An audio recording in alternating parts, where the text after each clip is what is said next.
the Asian and Pacific Islander the Heritage Month.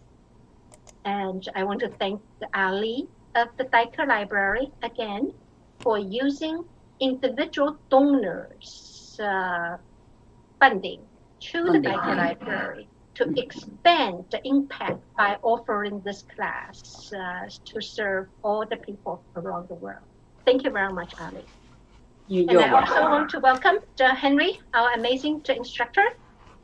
Henry, it's all yours. Thank you, Yongle. Thank Ali. Thank everybody for participating in this Asian Heritage Month brush painting program. This is our lesson 3. The subject matter today will be roses. As usual, I would follow the steps of my teacher, Zhang Zhenying.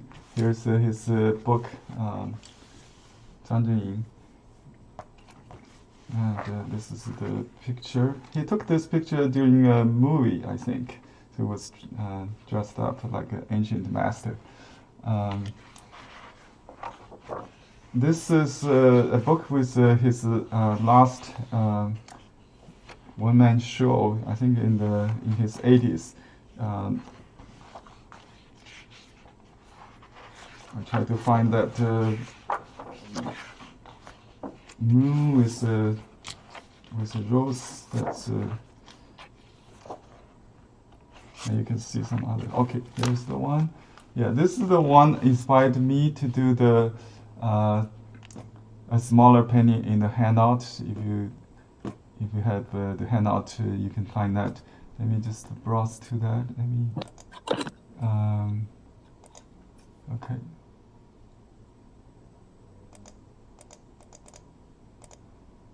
Yeah, there are some other works by teacher Zhang, like this one.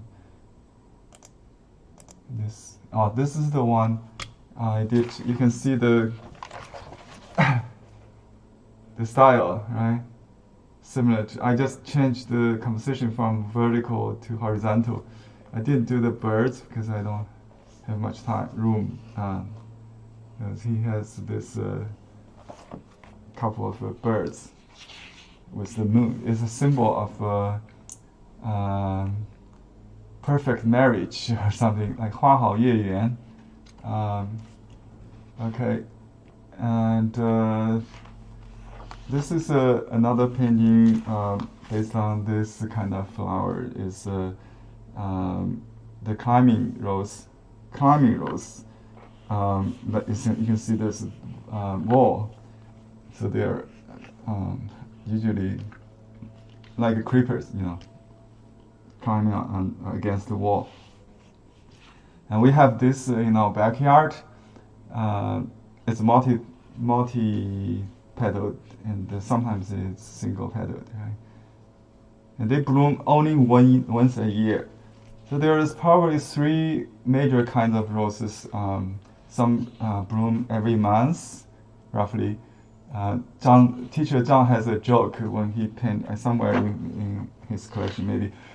He said, bloom 13 months when you have a leap month year, right?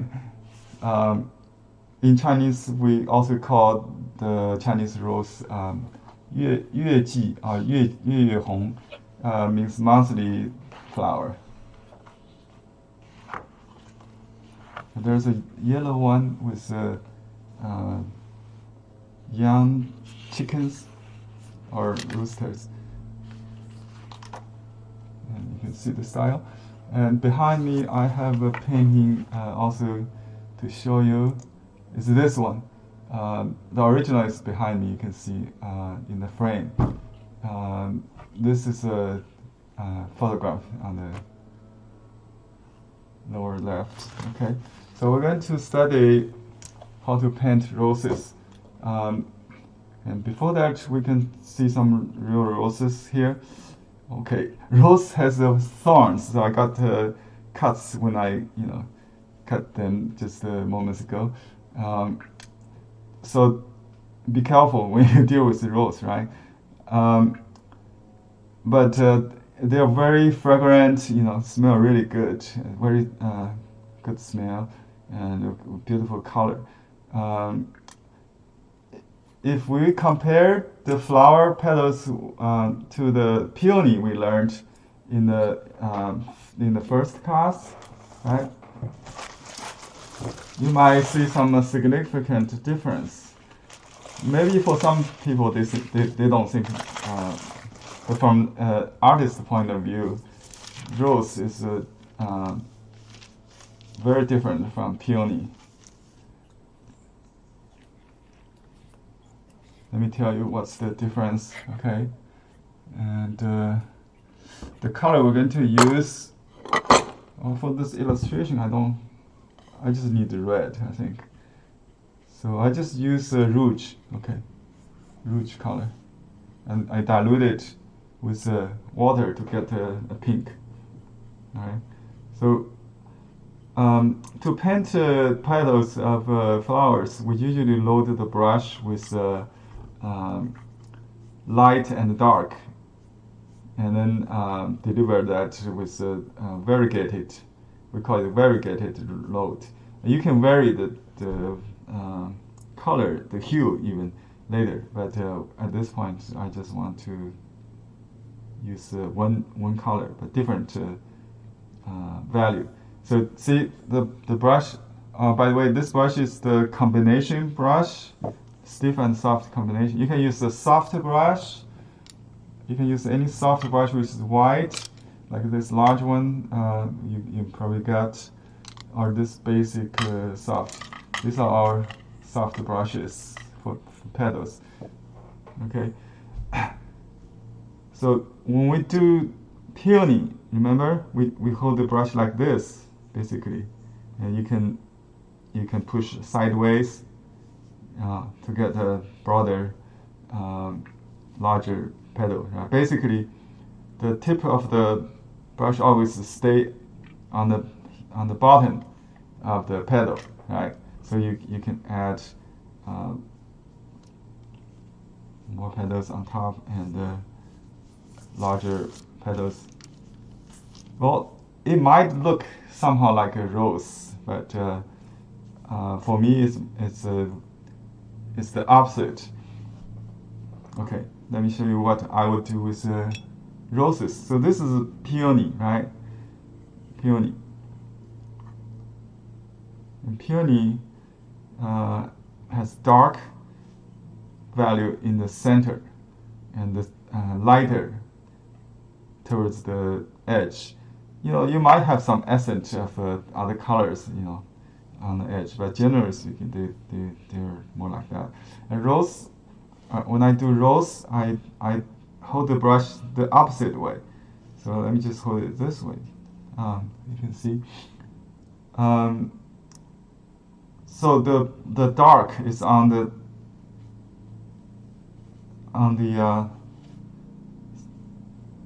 top, not the bottom, right? I want to show you some real flowers here. Oh, you can see this smaller one, right? But they are. We can start from the bud and then show you some large ones so you can see more clearly. The particular kind of rose, typical rose, which is completely different than peony, is this one. Look how straight these lines are, and the curly petals form a triangle in the center, and they curved outward, not inward. Most flowers they curve, maybe like peony would do. I didn't really study peony how it curves, but usually they don't. Maybe it's more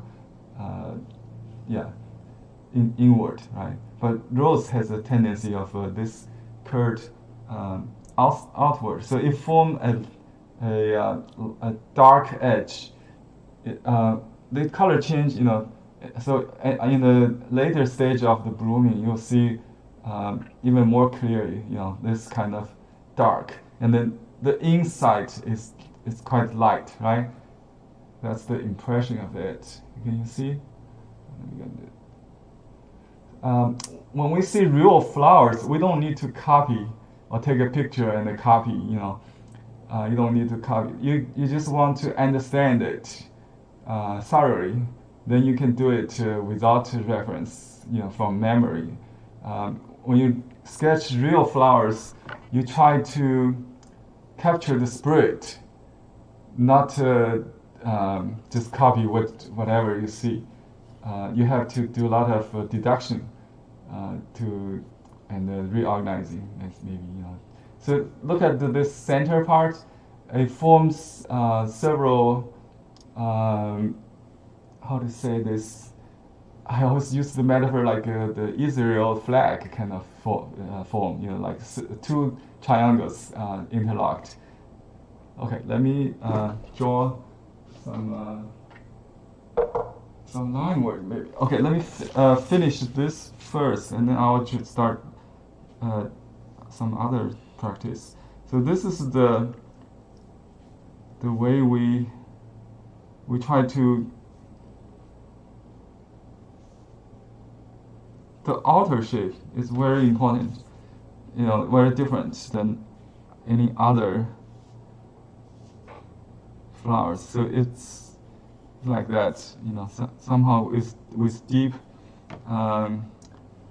cutting space, not perfectly round, with the angular corners, on the contour. So it's very important to look at the silhouette, not the individual petals.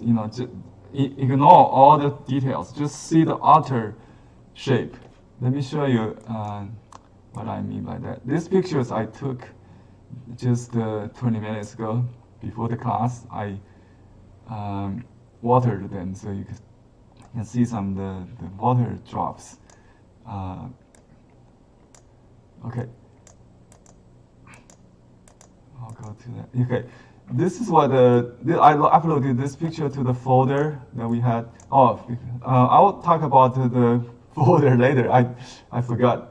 Let's concentrate on the new subject today. Then I'll go back to that folder. We have some homework from previous class. I uploaded there for this class. There, if you didn't have this picture, you can find there. When I take this picture, my focus is not the real flowers. Is what interested me was the cast shadow on the ground under California sun, very strong sunshine, and you can see it. You can recognize it's a rose, right? Without any detail, just the silhouette, the profile. Can do a lot. So it's black white, kind of like an ink painting. So especially these leaves, don't be confused with all the leaves like this. If you look at this real flower, you would see the veins, shininess, light, or this individual leaflets. But here we see combined shapes, and some individual leaflet. How many leaves? We can still count them. There's 5 or 3. See, 3 or 5. The maximum is probably 7. I have some leaves here. I can show you later. So this is very important to paint, to make sure the outer shape is not round, perfectly round, right? So but if you look at the real flowers, it might be confusing. If you look at the shadow, it's more clear. It's, because there are some other lights inside that confuse the eye. If you start to paint the individual petals without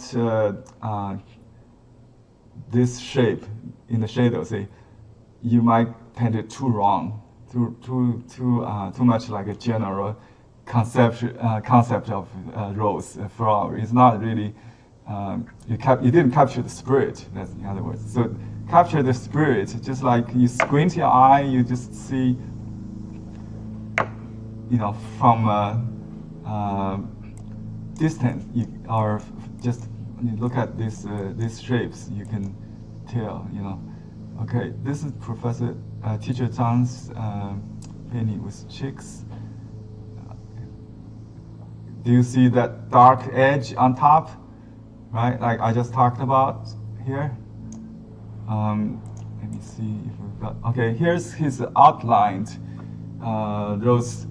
You can do this as a practice if you have time, you know, when you do a homework probably. But let me just do one or two to show you. You don't have to be exact, but try to. The idea is try to outline the shape of the stroke, you know. So when I do this, I don't really care, you know, the flower look like. So I just draw this flower, you know, more like a, you know, I counted the strokes I would do, and just kind of draw the shape of the stroke. Right? And you can have the curly edge, something like that. So that helps to later, you know, when you do, we call it direct or boneless. This is bone. Bone is the lines in Chinese painting. If you draw this, when you're seeing a real rose, it will help. So this is the kind of study we should do when we study real flowers, just to get this knowledge, like the blooming stage, like this bud, this half bloom, this start to bloom, and then half bloom or full bloom, and you can see the center of the. See here, you can see the center of the flower, the stamen. It's very, it's not very important like the peony. Yeah, peony is more larger, got larger, like a ball-shaped stamen, and this is half bloom. This little bud, just like the sketches. The pen, the brush, Sumi sketch, you may say.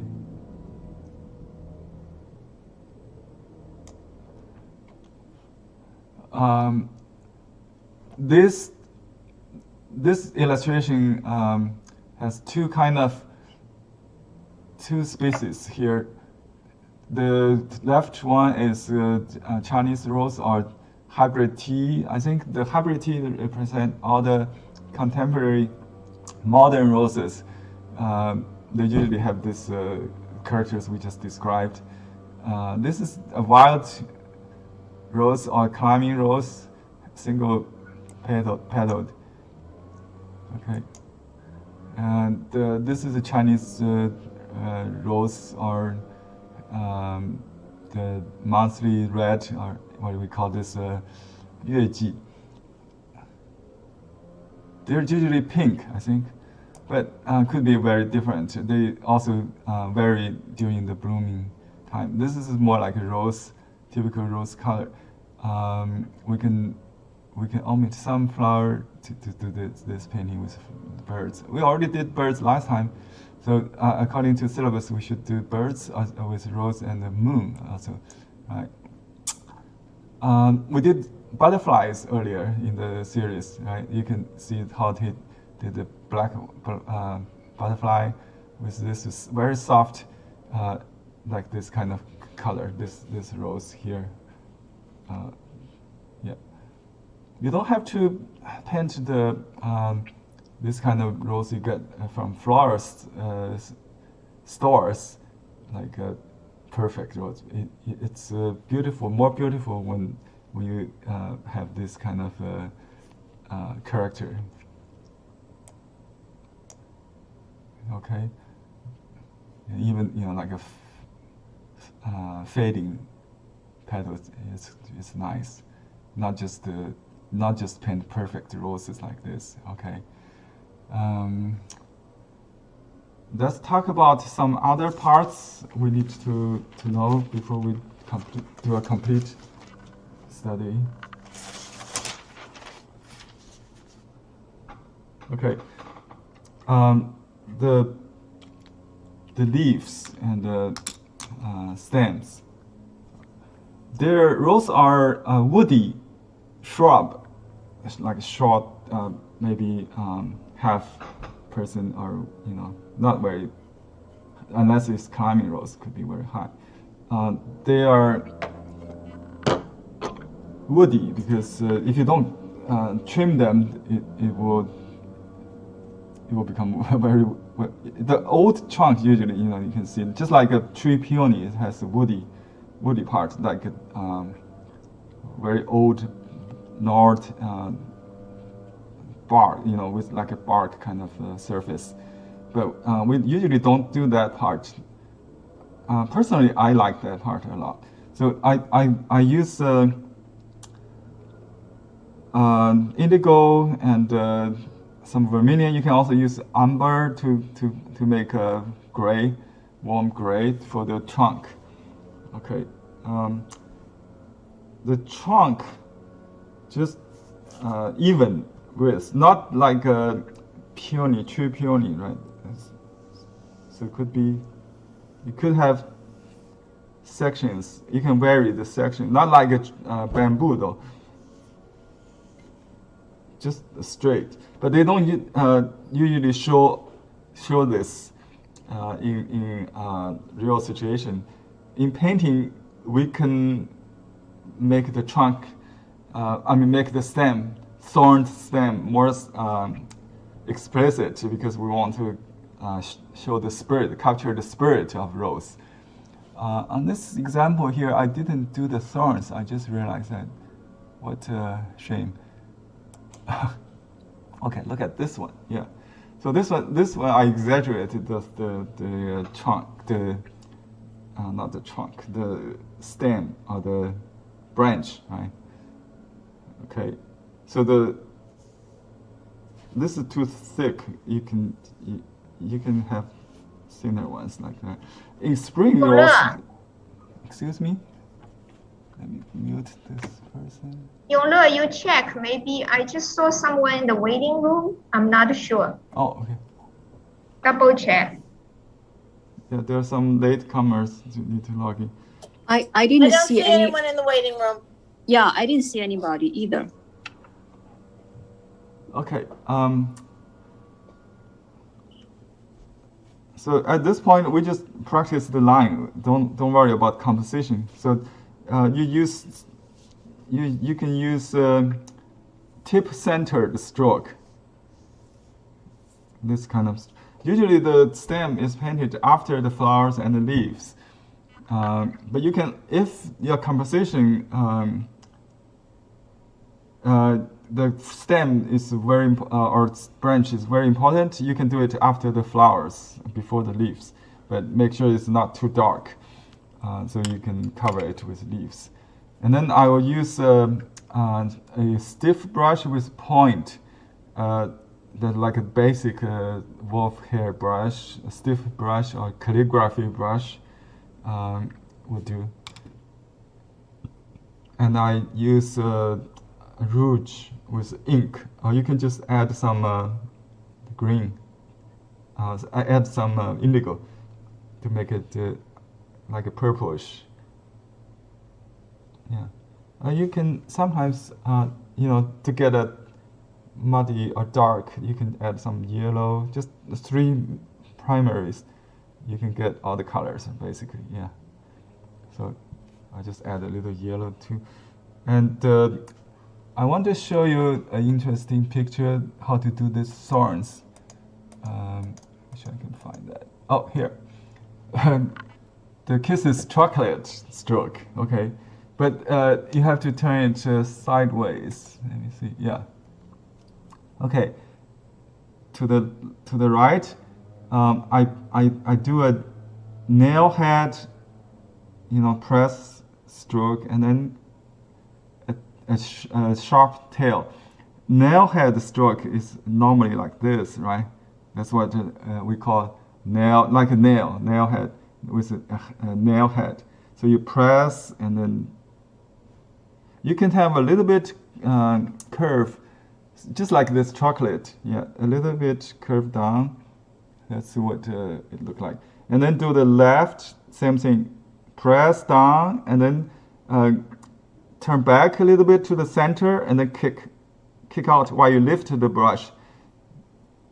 Make a chocolate colors. So just do some.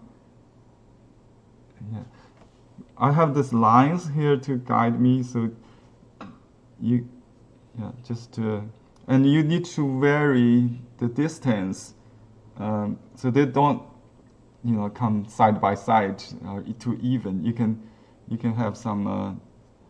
When you're very good at it, you can do it pretty fast. I just do that something like this. See. Yeah, just nail head kick. Yeah. This is too long. Okay, try to keep it short, just like this kisses chocolate. Any difficulty with this? That's the most difficult part for a student, I think. And I see people doing something like this like a hair. That's probably good for lotus. No, not lotus is rounded like this. The thorns on lotus stem is like little dots with rhythm. Probably we will never do something like this, but I always see students do that. Just make it very implicit. The thorn should be sharp but short, just like this kisses chocolate. Get it? Okay, this is the handout. Let me see how. This is the stroke guide here for the thorns. I just taught. The flowers, we can go back to that later. Oh, the bud. The bud. Look at this illustration here. There could be multiple on the monthly roses. I think the standard rose doesn't bloom every month. They don't have multiple flowers on single stem. Is that true or not? I'm not really sure. I always wonder, what's the difference between rose and the Chinese called monthly blooming rose, 月季 and 玫瑰. We have different names for them. Anyway, still a question. Just, but doesn't matter. When we paint them, we just paint the ideal rose, the beautiful rose, whatever beautiful rose in your mind would be. Okay, now I'm going to show you how to do this. This part. This is a very characteristic feature of the bud with this. I think this is a calyx, or receptacle, and the calyx. Okay. Actually, I would make a yellow-green color. I think when we actually paint, but you can use any color. Just to practice the strokes. You can use ink even.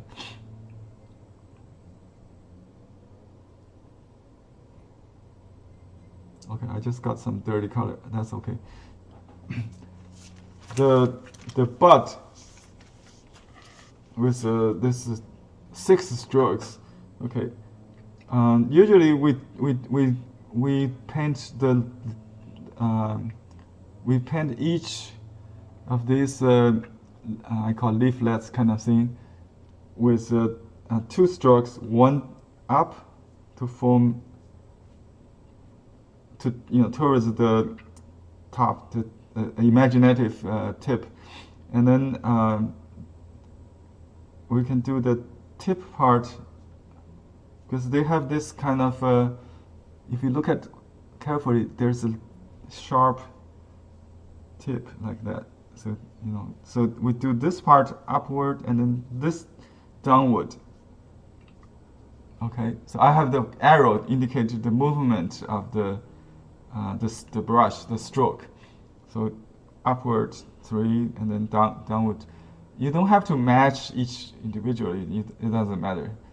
But leave some space between the two sections. This lower part is longer with this receptacle. It's pretty. You can do it in 2-stroke, and then a very thin line like that. Okay. And usually the leaves does not appear quite under it. So sometimes there's a few leaves pretty close, but not complete cluster or compound like the 3 or 5 kind of. Usually the leaves 3, 5, or 7, but they don't appear near the bud. Okay.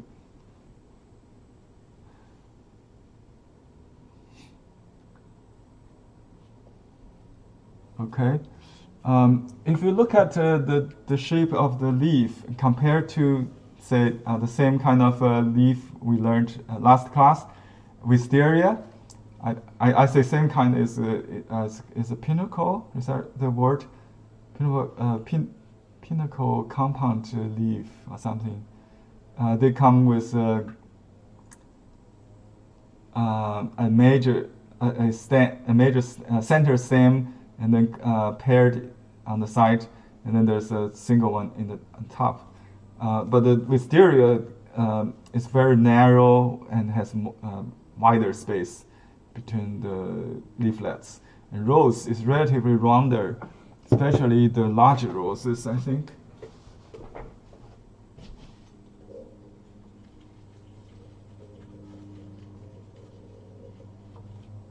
Henry, sorry to interrupt. There's a question to clarify the name and number of the paint in Chinese.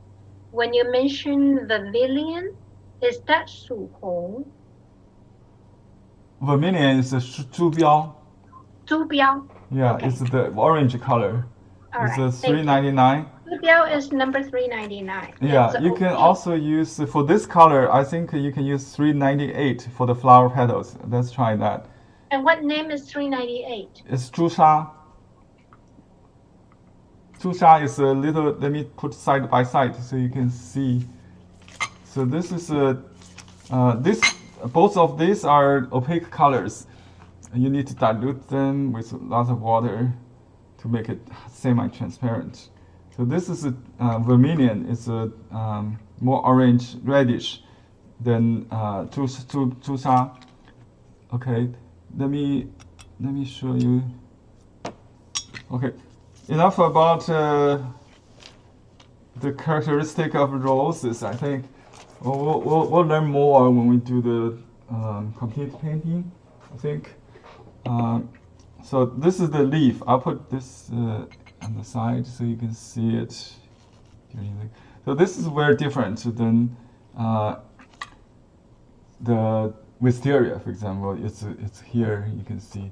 So don't paint just the same brush, you know. So see this is longer, narrower. This rose is rounder, right? Okay. Henry, there's one more question about paint color. When you mention indigo, do you mean 花青? 花青, yeah. Okay, 花青 is 495. Thank Yeah. you. 花青and 藤黄. These are藤黄is basic 218. colors. Yeah. Let me put all the colors here again so you can get them. This is the 藤黄 218. We use that for leaves. You can also use a little bit yellow in the petals if needed.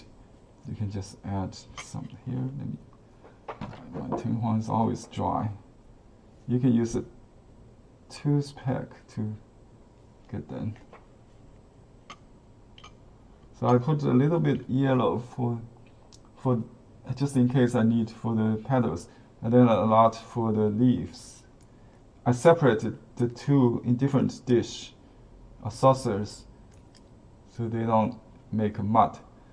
Okay, I see some people already did a study before the class. The main problem is the flower are not flower colors are not clean or pure enough. So don't use any ink, including the brush. You should never use ink for your petal brush. Just keep one clean, completely exclusive for pink flowers. If you have ink in it or green in it, you will make it look very muddy or gray. So that's very important. Don't. I will use a brand new brush, and if just clean it with some shampoo or gentle soap. I think you have professional soap. You can use that to clean your brush for the petals. Okay. And indigo. Oh, I got. This is too strong. This is cephalo. I think indigo is better in this painting. So we just use indigo for the greens. For dark leaves, we add more indigo. Tender leaves, we'll use rouge. And I don't put rouge in this because it won't make it too. So I usually just leave it on the other side. Sometimes we use leftover to get tender leaf. I'll show you how to do that. So more red in the tender leaves, more blue indigo in the old. You can use ink for some mature leaves. Okay, like this. It's very dark, right? We can use ink for them. Right. Okay, let me get some paper. The paper we're going to use is unsized or semi-sized, if you only have semi-sized shrimp paper or rice paper. You can use mulberry, but mulberry paper is too rough for flowers. Again, it's too much texture. It's good for landscape, not for flowers. Besides, the color will turn gray on mulberry paper more likely. And this is more pure white, not snow white, it's creamy white. That's good. Okay, and I just use half sheet of this maybe, so you can see the whole painting I'm doing. All right.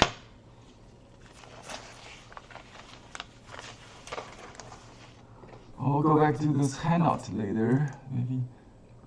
Okay, I'm going to do this flowers. A true flower picture I just did before the class. And I have this light color. I cut it after I took the picture, and you can still see this flower here. Okay. Oh, there's a beautiful water drop. I want to capture that. Can you see that? Almost. Should I put it here? Just inspiring you. You probably cannot see the whole thing, but you can see the picture, right? Yeah, that's good enough. So when you paint it, you don't copy one by one, but you kind of. Let me show you. So for this color, it's if I look at the local color here, there's not much attraction, but the picture shows better, more vibrant color. We can make it more interesting. So first of all, I add a little yellow, just a little bit, and dilute it to the bottom of it. So it's not a clean water. I just got very, very light, maybe 1% yellow.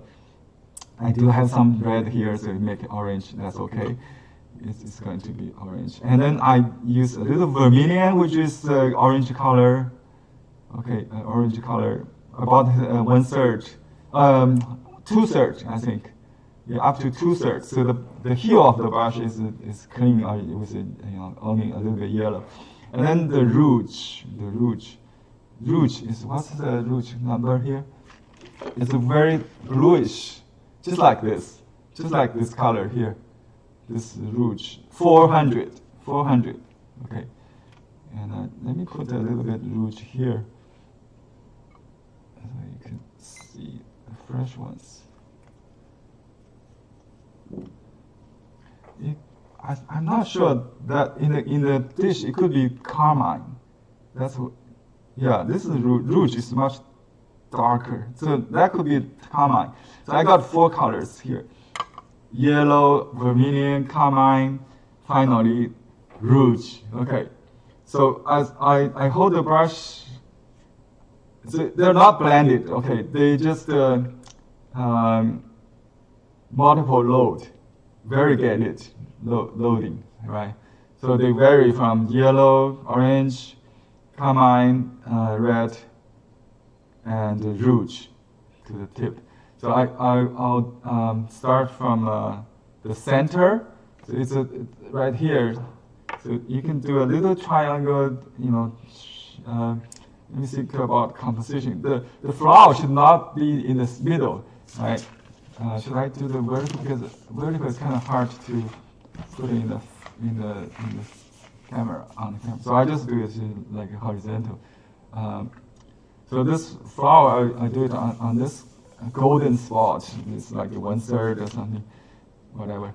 So I can see a little center there.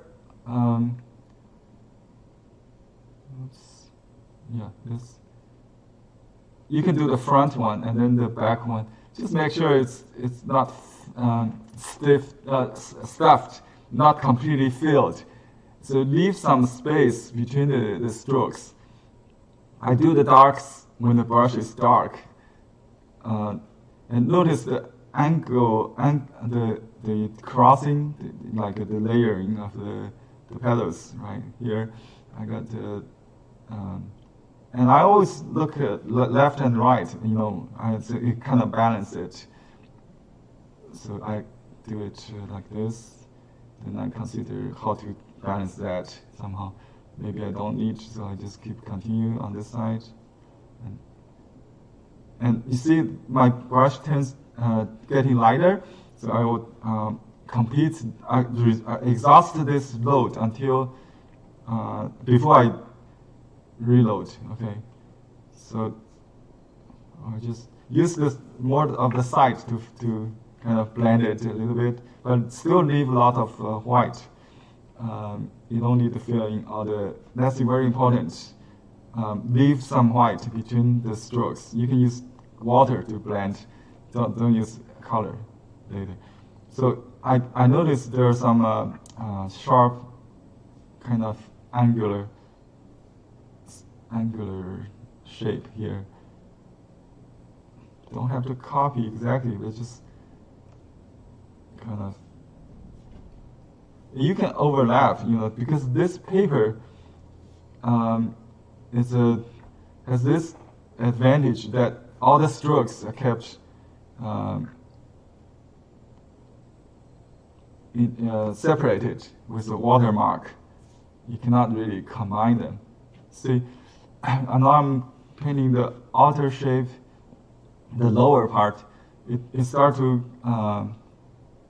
form something like this, like that, and you can start to add a little color if you want, but not too much, because I want to keep the dark near here, the center, and you can add this curly part, and then you can add something like that.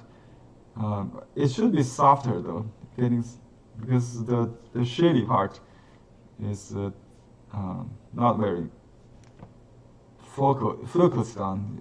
You know, attention is usually here, right? So let me just put a little bit.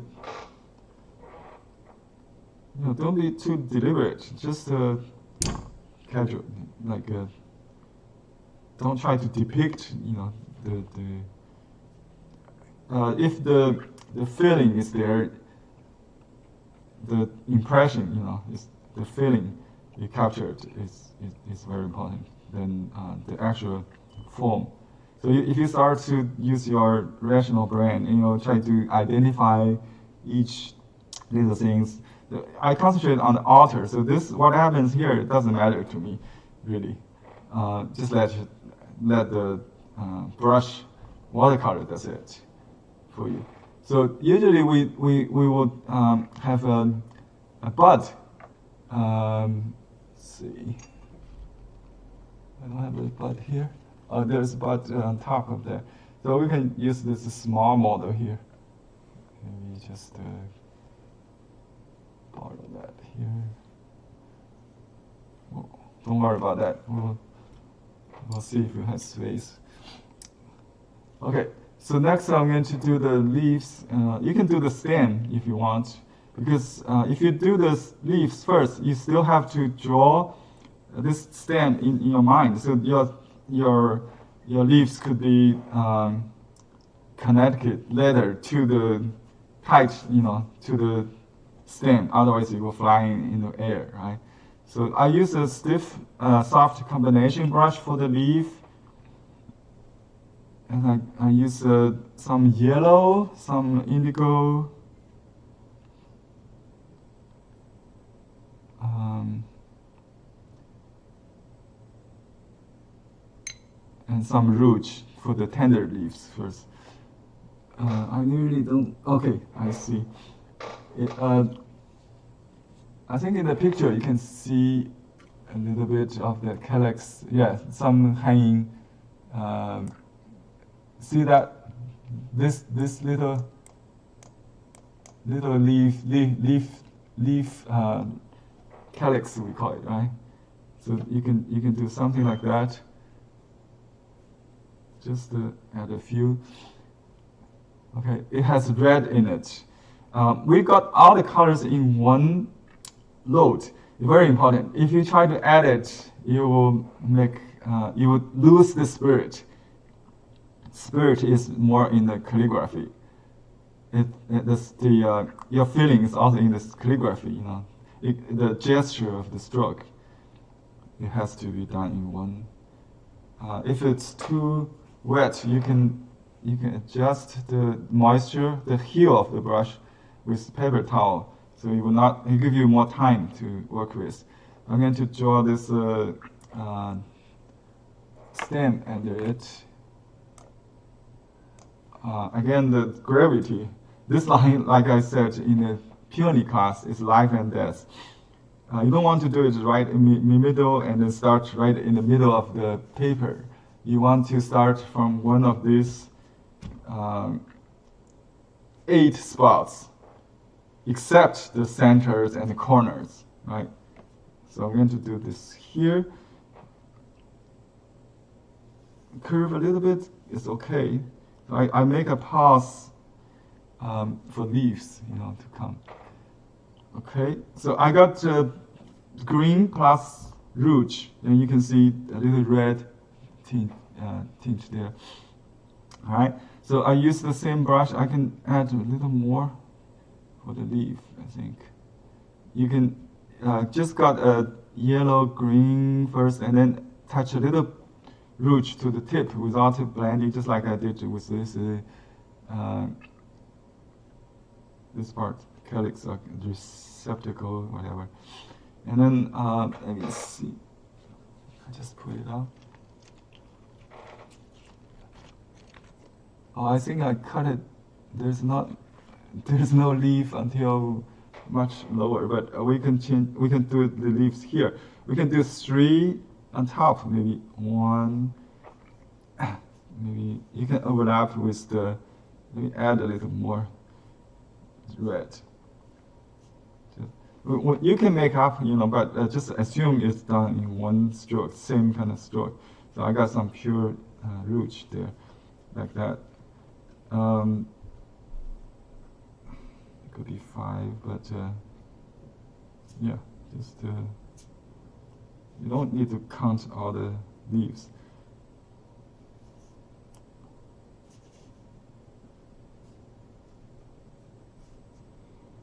So these are tender leaves. It could be from another branch or somewhere. Doesn't matter. So I don't have room for other part like the old branch down below. So yeah, for this kind of paper, you can just do a flowers. That's all we have, and then use a stiff brush. Usually I do it like life size or feel like life size, not too much smaller than life size. And I just mix all the colors here to get a chocolate color. But don't blend it too well. You know, you can have some parts more orange, a little bit more purple, and the red on the top. So I do see thorns, but you can exaggerate that. You know, you can exaggerate the thorn.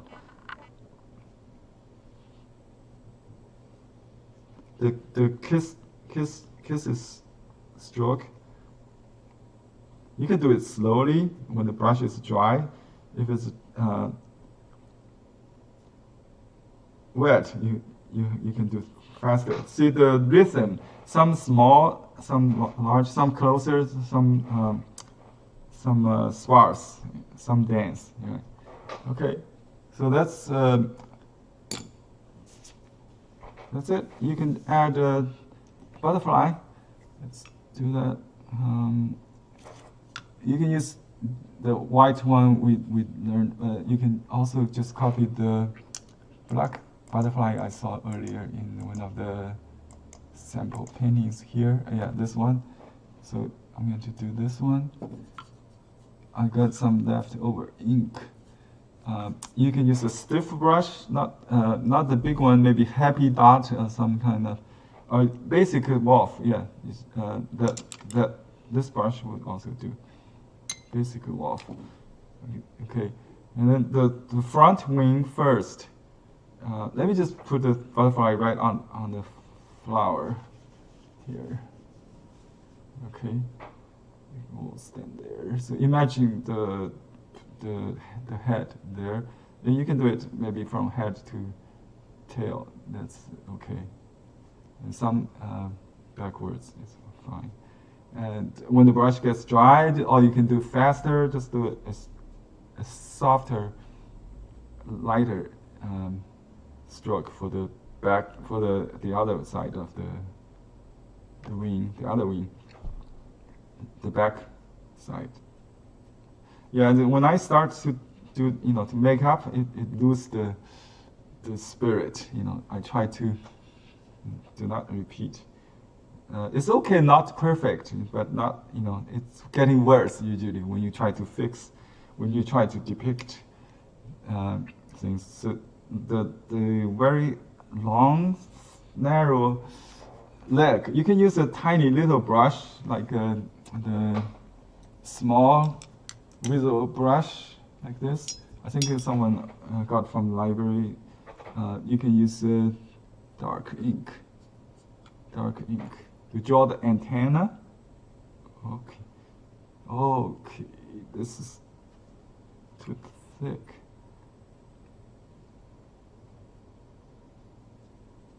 Oh, just the impression.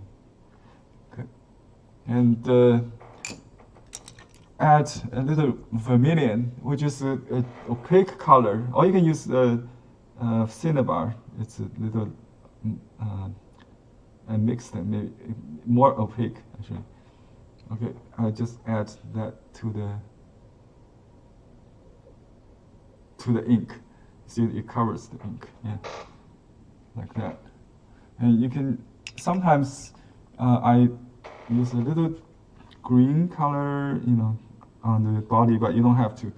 Just you have to let it dry though, if you add more color to the details like that. So this is my my practice.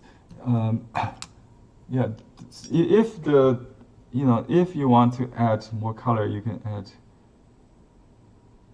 If you want to make up some shape or something, you can use a very light brown or some grays. Not the same kind of value, just lighter value to wash, to fill in. But I will leave a lot of space for imagination. It's very suggestive. Okay, and then we'll sign it. I'll sign it. What time is it? Okay, 10, 11. Okay, we have plenty of time today. Can do more than one. Okay, so this will be. I'm going to do this morning dew. So I will write the title, and after it dries, I'll do a dew drop, which I studied intensively last night. Try to do this. I saw a lot of people doing that, but I generally don't like it. It's too realistic. It make me, make the like look very kitschy, or vulgar. But if you do it right, maybe it has to do with the whole mood. If the painting looks very fresh, very morning, what do you call misty, that kind of, you can do that. If the painting looks very decorative, you add the dews on it, it just doesn't, it's just like a plastic, So I will write 朝露.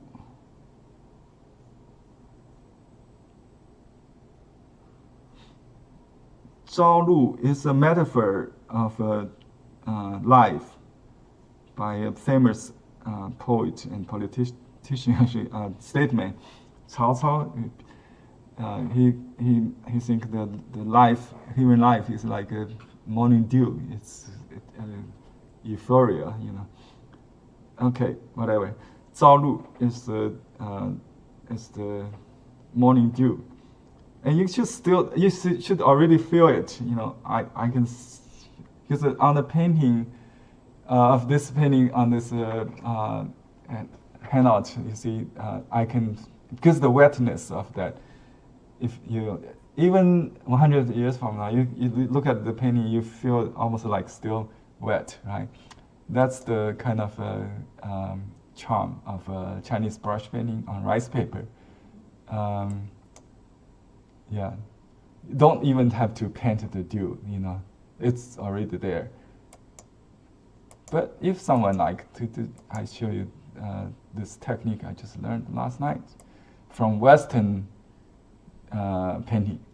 We don't have that to do the reflections, the highlight of a water drop, but I can show you. Let me see. Do you want to see an example of other artists than my teacher? They painted the drops of water on roses? Now let me finish the writing, and I will show you that. So the year of ox. Okay, just write my name, Henry Lee, and Chinese name.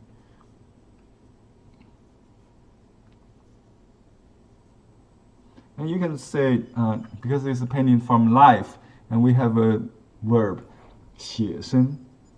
写 means write, 生 means life. Sketch, life sketch, or life painting, the same. Okay, and then I'll stamp it.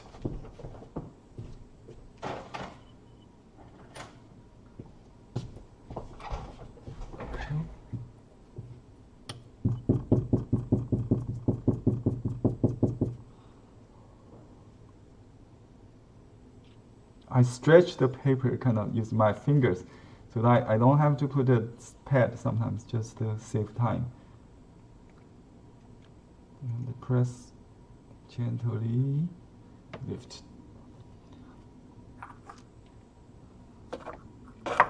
Okay, I got a new toy to show you if it works. This is called a heat gun. It's very cheap, like about $10. It's a little hair dryer, but not hair dryer, for craft heat gun. So I don't have to turn my voice. They said it's quiet. Can you hear the noise still? Yes, we could hear, but it's Yeah, this is still noisy, huh? Yes, it is. I think I wish I could still talk while I do this. Usually we have to turn off the microphone. It's okay, we And could hear you. The Yeah, we can advantage of hear this, you. yeah. Can you hear You can the talk noise? over. Yes, it's okay. That's okay. Your voice is Acceptable. okay. Okay. Over. Yeah, I can use this to dry a small area, and let others still do the work. You know, I don't worry about blowing up all the stuff here. So this is good, I think. So we need to make it dry completely. Yeah, it's almost dry. I think it's very effective. It dries. Yeah, now it's. So I'm going to show you my sketch on my notebook. Okay, I did some. This is just a regular sketchbook, drawing book. Yeah. So this is like a sketch I did. Can you see?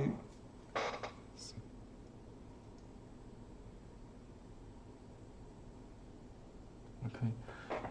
Yeah, when I draw real flowers like this, I just draw the line. You know, you can use a small pencil. That's what I got here, just a regular pencil. When you before you paint, you can do a draft like this. We call it 意稿, the idea draft. Just draw out the layout, more important, without any detail. Yeah, some more realistic. You see, if I paint exactly like a photograph, it doesn't look nice. You know, this is more completed than the previous one. This one look more like a, you know, just a plant, a real plant. And this one is not finished, but you know, you can stop at the middle. So I did a rough sketch of the whole shape. Like imagine you wrap the whole plant with plastic, and you just draw that shape, and then I fill in a little details. This rose is right in front of a dining room window. It's called Sonia. Not Sonia. This is the Blue Lady. Blue Lady. This is Sonia. This one, the hot pink one. Here, this one. Yeah. Okay. And they all have names, I think. I don't know all of this. This is the hybrid tea kind of rose, the dark red. Probably the midnight. I forgot the name. Yeah, you can see this one. I tried to capture some shadow, and this is the midnight. I named it. I remember that. It's more like a classical rose with a round shape, not so curly. It is curly, but the just more. I don't know how to describe. This is another pink rose, very large. It's falling. So when in the garden, you actually look, you know, better than still life rose. They have this wind, this kind of natural gestures, diagonal. Yeah, just do it more diagonal, like I did with this painting, right? So this is almost like that. Right? So if I have more room on this painting, I will do something like this. So you can add a bud to balance that side with more leaves on this side. Okay, so the water drop.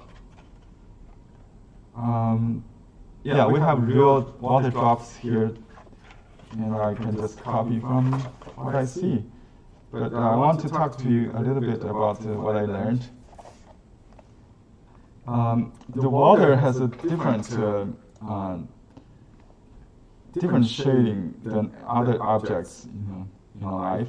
And usually the dark side is very light, you know, against the cast shadow. And the darkest dark is usually together with the highlight. So when we do that, let me use a different paper to show you. first. You can do a little. Okay, I'll just use this. Okay, I'll do this on this paper. So let me just do a water drop on this rose maybe. Okay, let's do it here first. I do a big one so you can see. So we do two crescent shape. One on top, you can see a upside down C, and then we can add a little gray on the bottom. You can draw the round shape, but it doesn't have to be perfect round. You know because the curve, the gravity, you know, you don't have to be perfect round. So this is the basic shape, and then you can actually you can just use the side brush to get most of the. And see, I have a light bottom which is the reflection of light. The highlight there and the reflected here also, and yeah, we have to use white. Use let me use a clean brush for this. Need a lot of brush. Okay, I just get a small brush, whatever. You can use regular Chinese white in the Maurice. I use this wash, acrylic wash, and to put a highlight there. You can put the two just like how you dot the highlight in human eyes, right? Something like that. And then you can do a little bit there. Actually, this entire side. This should be a little softer though. Could be very bright, very. Oh, when I look at the image in my video, it pops already. Does it? You get it? You can. The shadow actually is not so dark because it's a transparent object. It has a. Henry, is it possible to zoom in close to the water droplet? Yeah, let me zoom in to it. I already did exaggerate the size, but you cannot. Yeah, you can see that this highlight has to be pure, so no bleeding. So you get the thickest paint, you know, straight from the tube. It could be as thick as yogurt, or even like butter. Let's just say it. I use those metaphors to describe the intensity, the texture. What do you call this? It's not real like use butter or milk to paint. It's just a metaphor to describe the thinness or thickness of the paint, right? Okay, you can make some some area even darker than this. I think okay, and then usually this is on a colored ground, so it's transparent. You see through some the surrounding colors or the colors. So if I do this on this petal, for example, it will be red, darker red. I add some rouge to do the.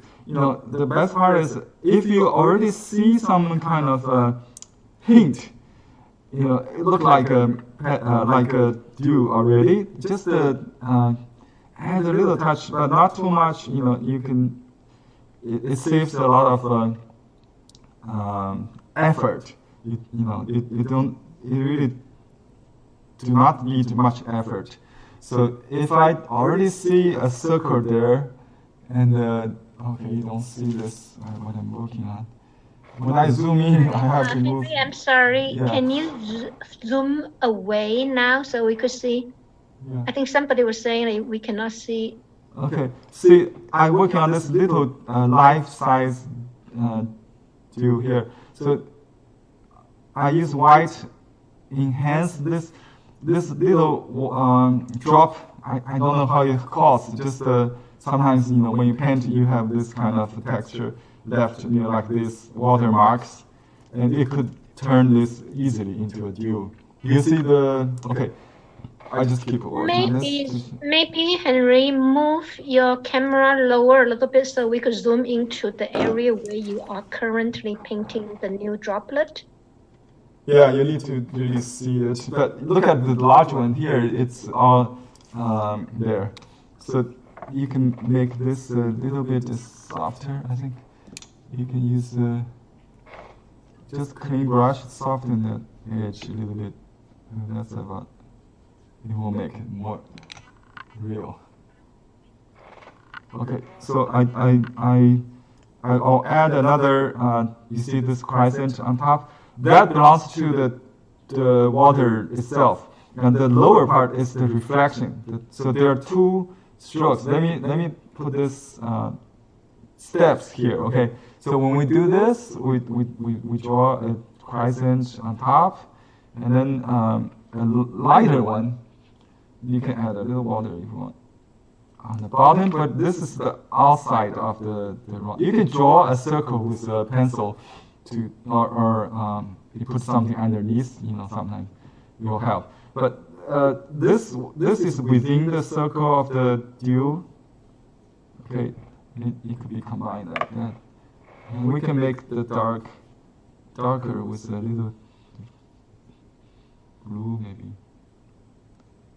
Okay, and then you put some gray inside the ball, and then add white on the bottom. That's the lightest part on the bottom inside, but there's except the highlight.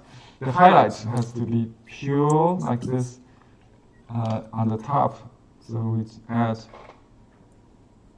against the darkest dark there. And it could be a reflection down the bottom, but usually you don't have to do that. If you want, you can kind of dilute it. I mean, you can lose that edge a little bit. Just lose that edge. That's a reflection of the highlight on the cast shadow. Okay. Okay. Let me finish some dews on this. Okay, you can see this one. So let me finish this. So you can see. I use pure red. Draw the upper C or crescent shape, and you can draw. Okay, imagine the light coming from left. Okay, so the shadow is on the right, right? Right. So this is the shadow. Okay, and this is so the darkest dark. It's on the light side, on the lit side.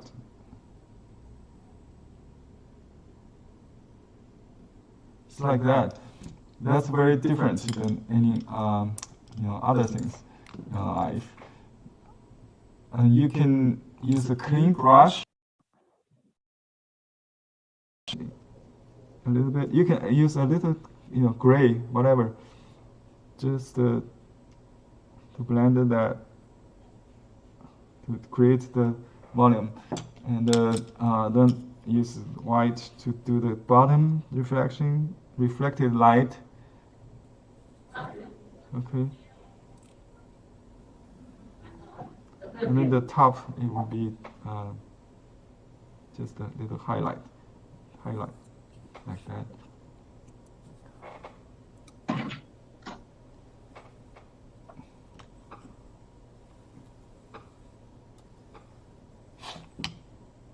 Got it?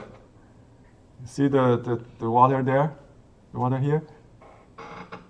And water here. Okay. And that's our practice. Now let's do it on this complete painting. Okay. Start from the dark. Same color, a little bit rouge, more rouge to start with. It could be, not too much darker, just darker than the background. It would be enough. You try to make it, you really want to downplay it. It is a reward when people are looking closely. They find, oh, there's a drop. Like you just look at the real flower, you don't see the flower, you don't see the water drop until you really get a close look of this. I cannot focus anyway. I see a big drop like there, so I have a model, live model to copy. So, like here on this dark, we can use light maybe later. So I will do something here.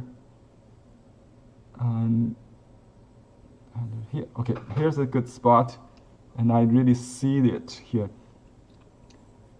There's a shadow.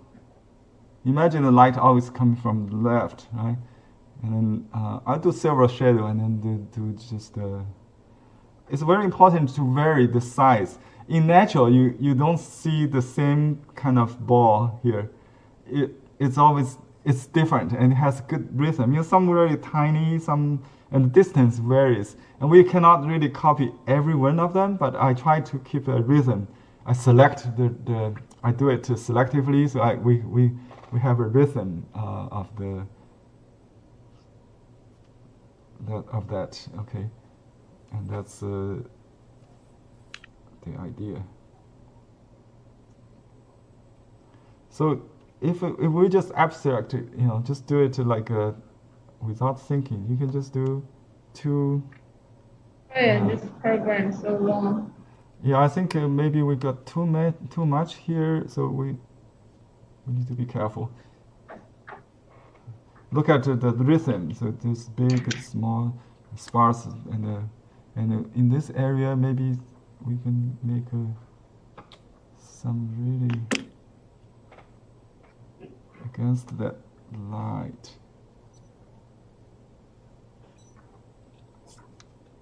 So I just draw these half circles basically, and sometimes you might, in the morning sun, you might see a longer shadow. Yeah, that's probably nice. Okay, let's just do this much. Okay, and could you move paper up again? Okay. We are not able to see the bottom. Yes, thank you. Okay, so yeah, I pronounce this exaggerate this shadow a little bit, just to distinguish. So I kind of change the shape, so you can see which is round, what is the water, right? So now I dot the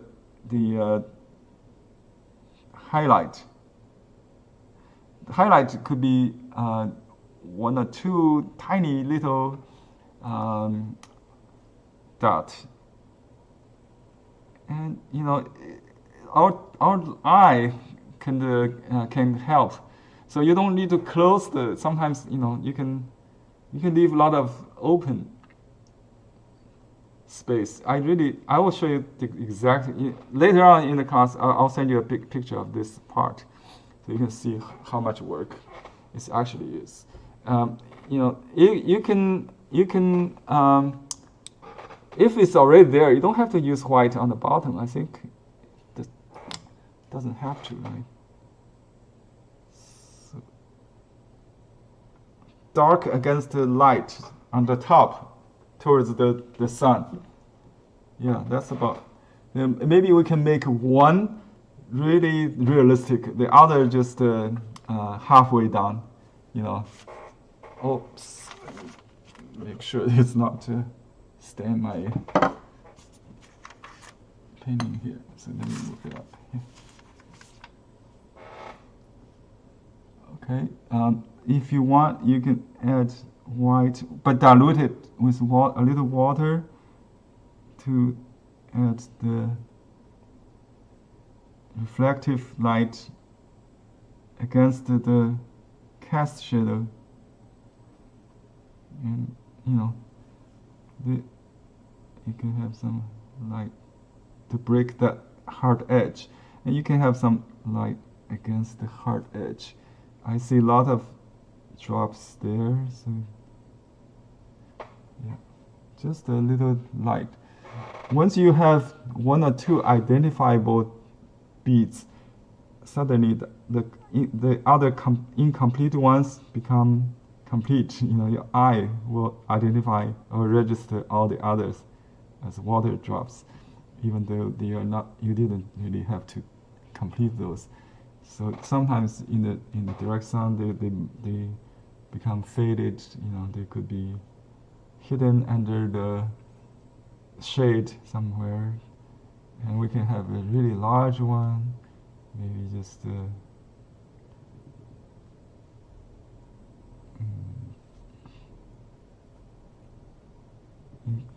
incomplete, idea complete with the absence of stroke.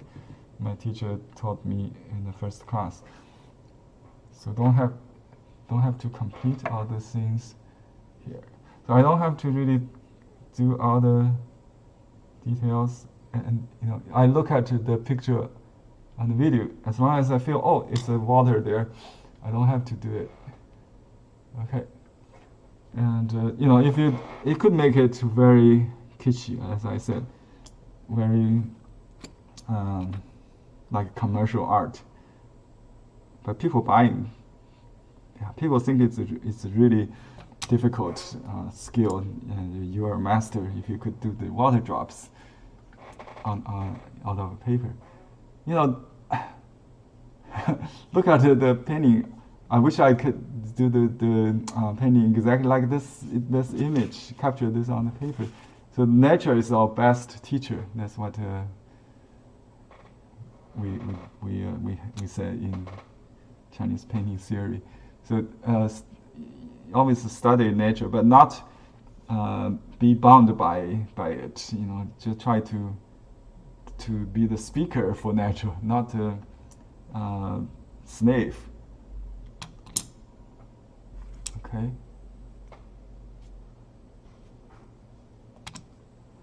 And you can use dark to enhance some strokes. Better do it before it's completely dry. So that's Morning Dew. The title says Morning Dew. So because the title has this dew, I have to show you. Okay.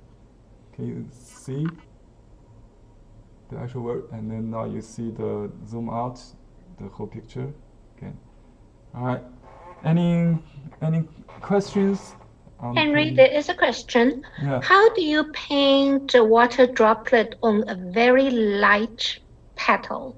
For example, right now you're painting it because the shadow is darker than the... Yeah, just use a little darker to the background, whatever it is. On dark one, you use white.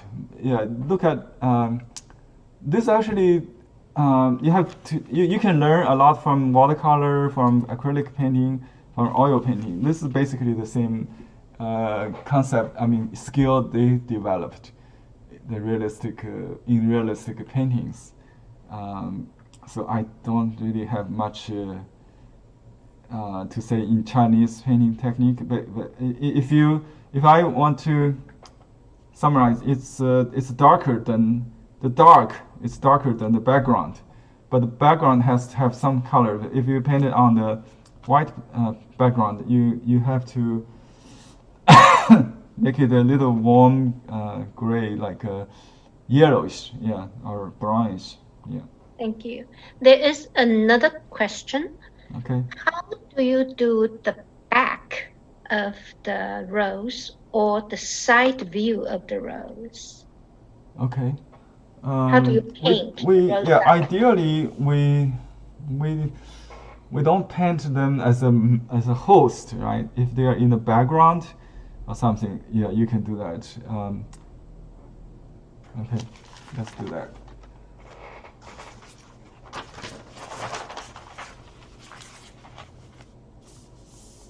So the side view or the back view. Let's do back view.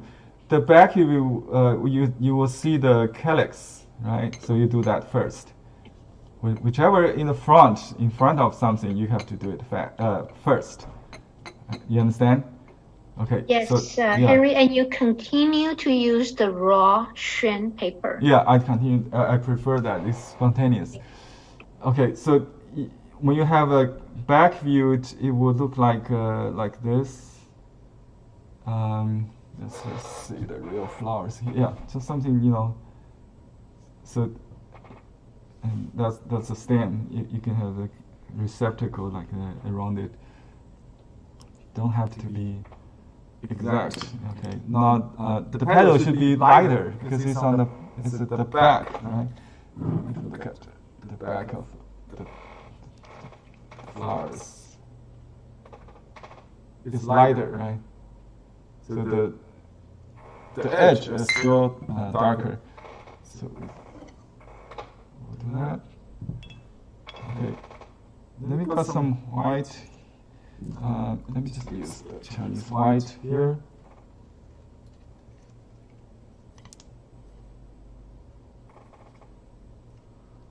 Okay, I try to get a hot pink or coral color. A little bit yellow, a little bit cinnabar, and a lot of white with water. And you can get some vermilion. Vermilion has yellow in it. That's about it, right? And that's probably but too much pigment will make it too opaque. And a little bit carmine or rouge. Okay, just touch a little bit. Right. So let me just do it like this. Okay, here. Okay. And yeah, you can use one stroke or two sometimes. If it's not enough. Yeah. And you can reload a little bit, or with rouge to dot the edge a little bit. But don't really copy the natural because here I see more petals there. But as long as I see it's complete, the idea is complete. It's reductionism, less is more. So if it's complete, the idea is already complete. When you add more, you just don't add any make it any better. So every stroke should have a purpose. You try to balance it or break equilibrium, a symmetric balance. Try to soften the edge or something. You have to have a purpose for each stroke, and that purpose is your mind representation or mind image of the rose. It could be an illusion. When I see this picture in the video, I see a perfect picture. But if I look at it live, I see a dead flower there. You know what I mean? Okay, this is a side view, right? So I will keep my illusion. I will paint more based on the elusive image. So look at the corner on this picture right there. When I look at real flower, I tend to identify it as a withered flower, not too charm for like a. But I see some freshness there. You see, if I just painted side.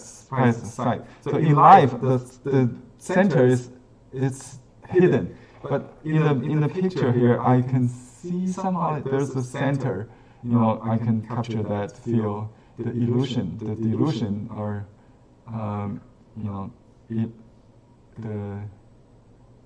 it's very important to paint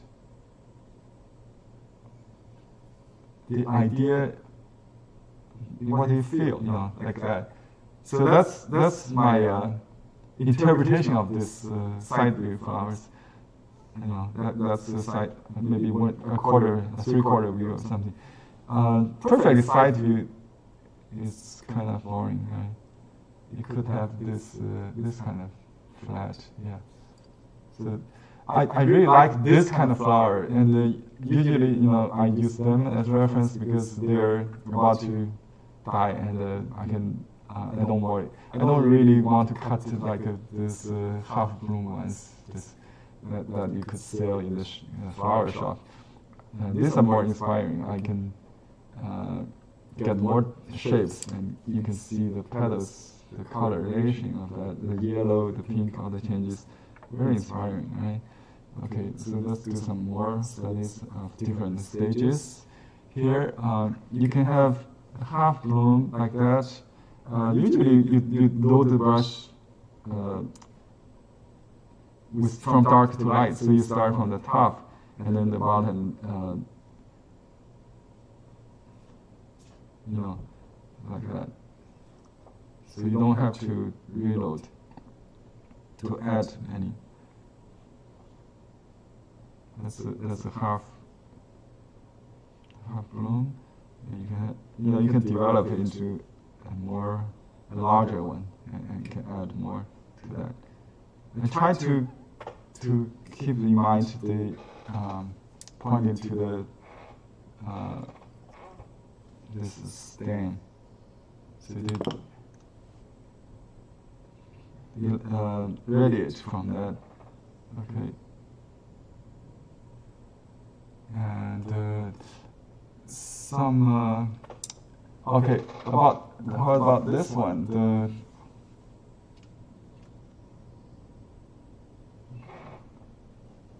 one with the calyx just starts to open. So you will have three like that, and then like this. Okay, you can add just a little. You don't have to add three. Sometimes two is you would do, and then you just put a little pink there. So that's a very small one. But if you can have, this is nice, like arrowhead shape. It's nice in painting. My teacher does a lot like this. So the pink is the red is added after the greens.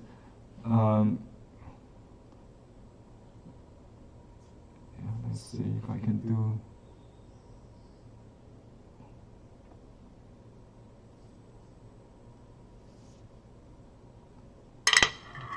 Oops. Some accident here.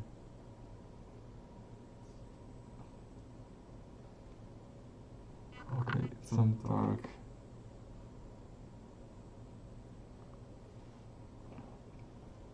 It's a little bit.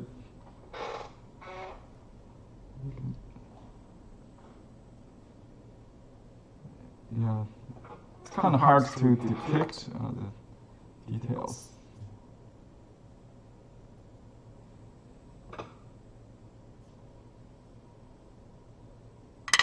This is very suggestive. You know, if you just follow these strokes, it's like writing. You know, more like writing, not painting. That means you have a certain strokes to follow, not really care about the exactly, you know, these little tiny things in there. So basically, just 1, 2 teardrop strokes, and add little dark accent on the tip, a little circle, maybe, you know, a little circle or something. A little triangle. Triangle is better, the word. Because in rose, we see a lot of triangles. Look at the handout we studied earlier. Let me show you the handout again. So the strokes. Right? I can still use this piece of paper as a handout. Okay, let's keep it here. Where's my handout? This is my teacher's outline. The reason I use black-white handouts is just teach you the concept. So the color can vary from one painting to other. You cannot really duplicate. If you got, just like a mustard seed garden menu of painting, this is the concept. Each petal has, you can do it in 2 strokes or 1 stroke. It doesn't matter. Sometimes I do it in 1 stroke, just like that. Just like that, because the upper part, like I said, is dark, right? Different than peony. Peony is the opposite, right? Okay. And if not enough, you can add another one. You can add something to it, and you can always, if you, I see a lot of people copy this handout and they just do this. It will become a very abstract art, something like that, and it's symmetrical. Not to speak, there's no variation. They just do this. Nothing wrong with this. It's just boring, right? This is the homework. They will say, okay, I want you to critique your art, so you can tell, what's wrong with it. Okay, look at carefully. The handouts did vary, right, a little bit. So if you do this, it's okay. Just one thing is you vary the color. Like I don't load a lot of ink, so it varies from dark to light naturally, right? So it makes it very easy if you load it correctly. That's the most difficult part of it. Maybe is just know how much ink on the brush and how fast or slow you need to go according to that. So if you look at the handout, there's an outline version, there's a exaggerated version. The darks represent the curly part of the edge, the hard, not curly edge. Okay, so you can do that first. Like here, I will do 1, 2, 3, 2. Just like that, and then you can do the lower part with lighter ink, right? Just like that. You can add a little bit there, and then according to the situation, you can add more to complete the shape.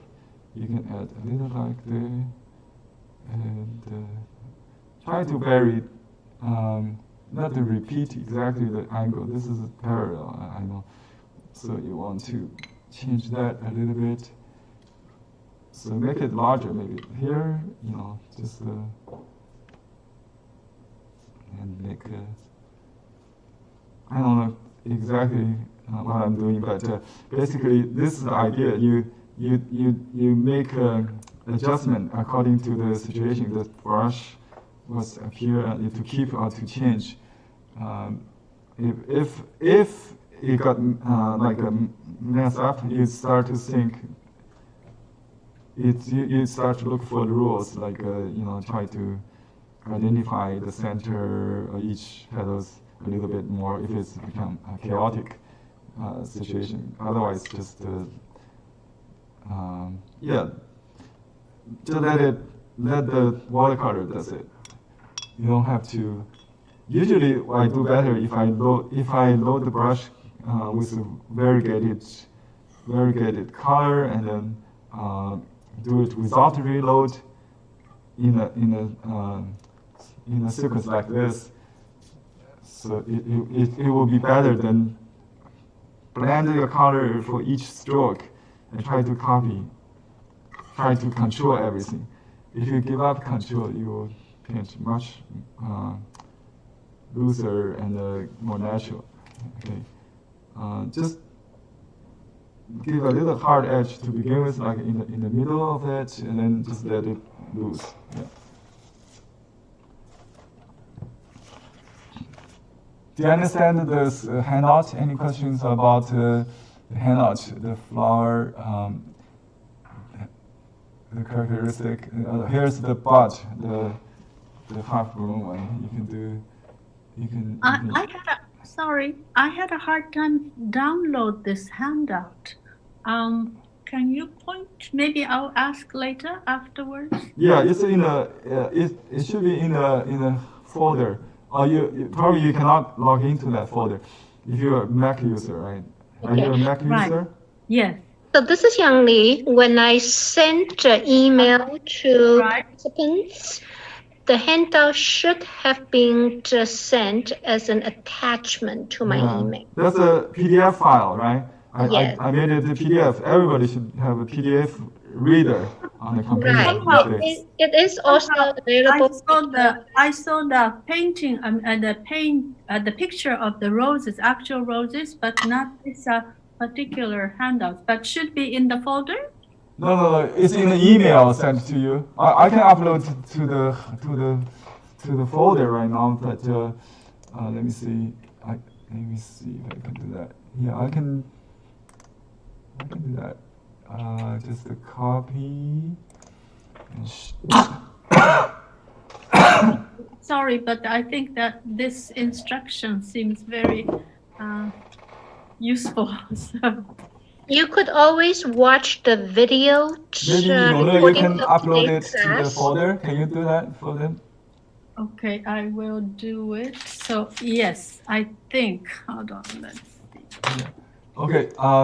Let's solve that later. Okay. Actually, I can share screen now, so I can do it. Yeah, I can share screen and do it right from my end. Let me see. Let me put my roses back. If it's too much, maybe I should ask later, huh? Okay, no problem. I think it's time to critique your art. Yes. So that's good idea to right. share so the screen. Okay. I will ask I'll show you how to later. do that. Let's do share screen. Look, can you enable share screen to me? For me? Share. Oh, you are enabled to? Disabled again. Okay. Okay, you should be fine now Okay, to share. Okay, And I I'll got take it. a picture of it. Yeah. Okay, now let's share it. Let me see. This is the. I think I'm not. Only today's instructions, drawings that you did. Okay, this is the folder for last week. Upload. Yeah, this move week is to- okay. let me see. Last week I got it, but this week I only saw the roses, the actual rose pictures. Okay, download. Okay, Wisteria. Are you seeing this screen now? Yes, Drawing, I'm Asian seeing brush right painting. now. Oh, this is a cherry blossom. Oh, that's different, right? Okay, let me. See. It's a subfolder under Asian brush painting lesson. Celebrating May. Okay, I found it. Okay, here. Yeah, actually, this handout is here, right? If Yeah, you go that's to the this one folder. I need. Yeah, that's the one I need. Yeah, it's already there. See, that's the folder. And then let me see. This is someone's homework. Okay, let's take a look of this from Linda or something. Let me. Who's this person? The person who Lina. uploaded Lina. has the name of Lina Lips, but I do not know who that person is. It could Yeah, be Lina. somebody. Okay. Yeah, this is a good one. This hot pink, hot red rose. I like it. Very good. You can see this is how the side view look like, and this, but it's okay. It could be a little loose with the little strokes. It can be very, suggestive. And this little stroke, let me use my pointer so you can see what I'm talking about. Annotation, drawing. Okay. Yeah, I would hide this little tip because it doesn't make sense to stick out. This kind of thing, this is okay. I can understand that's a vein sticking out. That's perfect. So just this little, you could put a little ink there to soften it. Just to put a little ink. A little thing like that could be fixed very easily, but it really helps. How do I go to the next one? It's a page down or something. I think that's the only page I can see. how do I get? Oh, there's a. That's the only page, right? Anyway, so let's see if others clear that. Clear.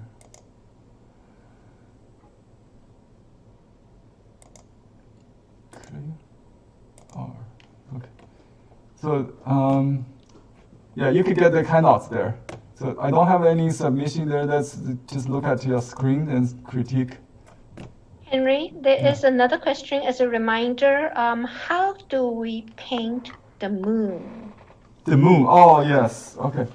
Do we have? Okay, we have 15 minutes to do the moon. I added the water drop to this class outside the syllabus, but I hope you enjoyed that. The moon is not painted. You just have to watch the sky with some color, you know. So let's do a moon painting quickly here.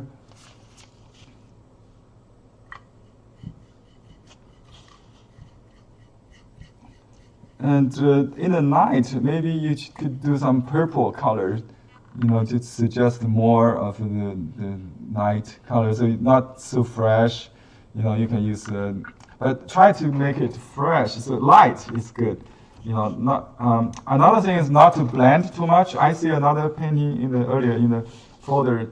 The color for the dark is too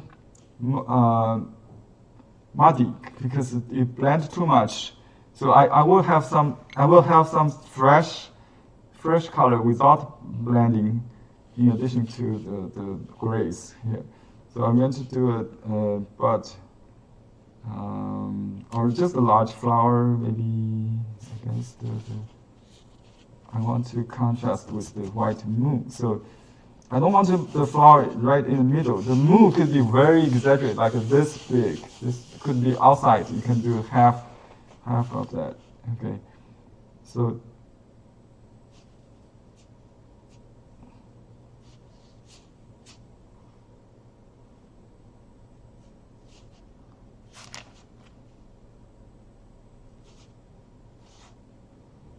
when the brush gets light, don't reload, just keep going. Okay, and the speed has to do with the feeling. You know, if you do too fast, you may have some too much dry stroke. Too slow, it might smear. So you have to control the speed. In the beginning, you can go faster and press less. Okay, and later you do slower.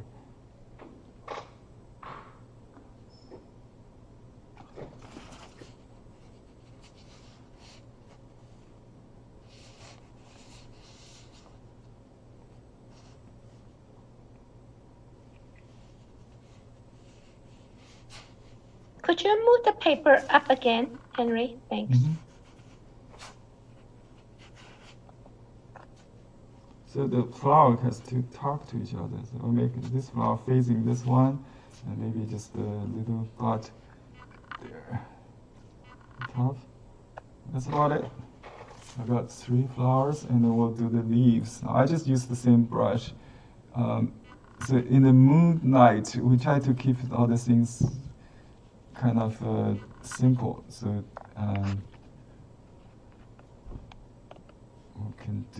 we can add some ink to the dark. So you really want to contrast with the moon. So let's do some dark leaves. I try to capture the characteristic of this, you know, the rose. Just do 5 or 7 or 3. That's the idea, right?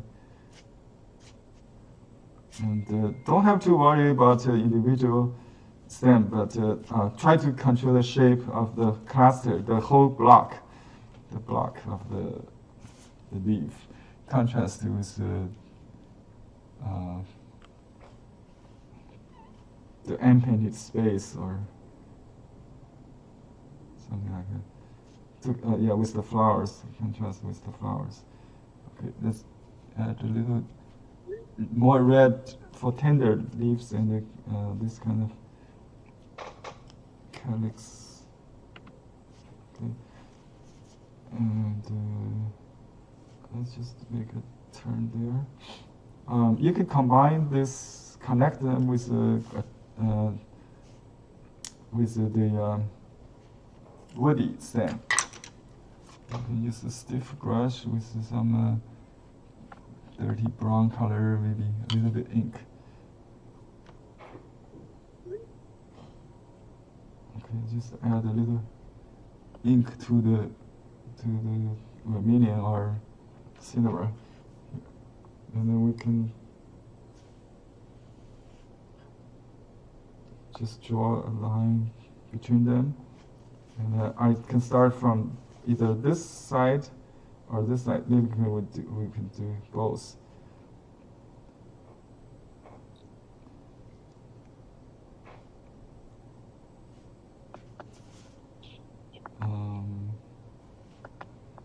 This would be too horizontal, so let's just stop there. Okay, just add a little color to the.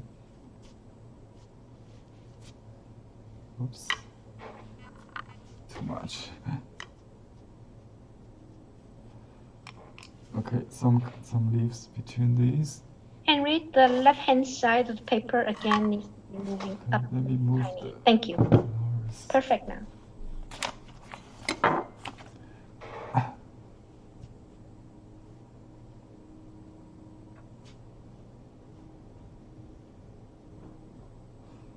Okay, let's just hide this area a little bit. I think we can cover this if you like with darker leaves. Yeah. Well, we'll use vein to cover that a little bit to be more hidden. And you have some side view there, kind of like that. Now I got too much leaves going on here. Anyway. For the moon, right? Okay, so you can use a large brush or flat brush or whatever. It loads a lot of water. You can use a plate, let's see, a saucer. I'll use a huge one. You know, what about this one? Maybe this big, right? So you can use that as a template. You can cover that a bit. Yeah, it should be outside that, something like that. Okay. And then I'll use just blue gray kind of. This indigo really has a lot of grain in it. I don't really like. So that's why they use chips. My teacher always used chips. It's much finer. You just put it in here, you can see, okay, this is the indigo. Well, if you want to sophisticate it, you can use all three colors, yellow, some part yellow, some like inside the moon, some purple between the moon and the sky. But here I just use one color, so I just use maybe a little bit red to make it a slightly purplish.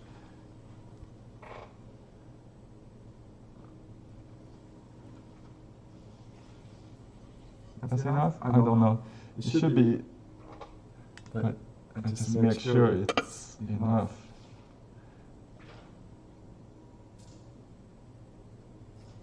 Okay.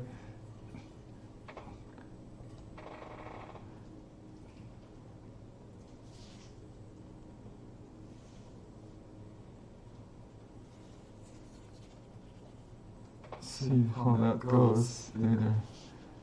Okay, just use your largest brush to do this, and then start to add water to this, dilute it. You can watch the whole thing, or just make it gradually into white. You don't have to paint the whole thing usually. Just around the moon is enough, you know. So let me just wash this part. Henry, you do not need to wait till the previous paints are dry to add the water. You should, but it seems okay because this paper is very good to hold the stroke in place. So Is this single layer shrine or yeah, it's a double single layer shrine, water style shrine kind of. So you can let me see. I hate to wash the whole thing because there might be clouds or something. You know, leave something for imagination. I think it's always good.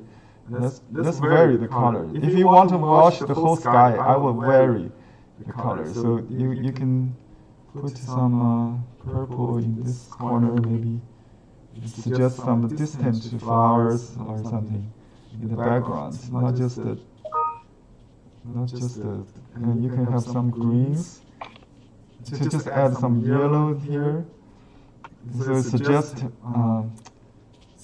a little. Yeah, have some green, some around the, just like a garden, you know, background. So you can have some yellow, some green, very soft. It's good to have some blurry effect. So let's see how it looks like. Let me move this away.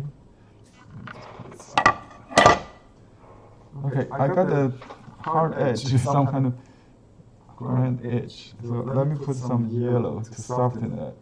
And you want to put some red between the yellow and the green, as always.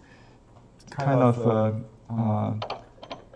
to avoid the green in the sky, right? So you want to clean the brush, not to use any white. And you can use a little orange just to soften it. I use a lot of water, just water, 1%. So just put some yellow in there. Okay, then you put a little bit carmine, maybe, in the yellow, and then touch a little bit there. So that creates a little buffer area between the blue and the yellow. And you can soften this edge with more, like, yeah, you know, sometimes we say there's no perfect round moon, right? Yeah, I could have used lighter ink, maybe something. Sometimes you just do it like a. Someone have a question? Yeah. Okay. That's about it. Go ahead.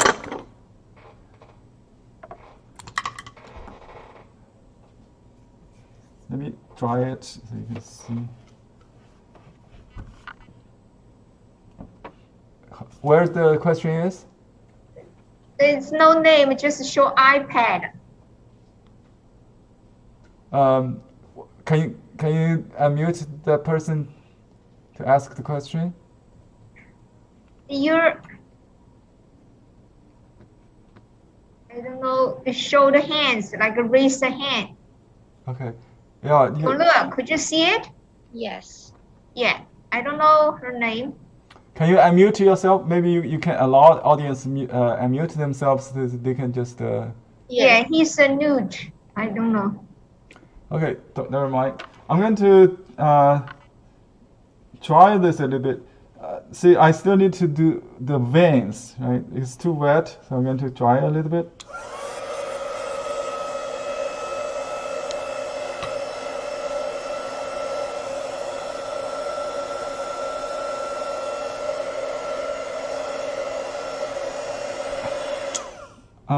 If you paint the moon without the template, the plate, it will be better because it's too perfect. It doesn't really match the rest of the painting. But it's a quicker way to show you if you want a perfect round moon. Yeah.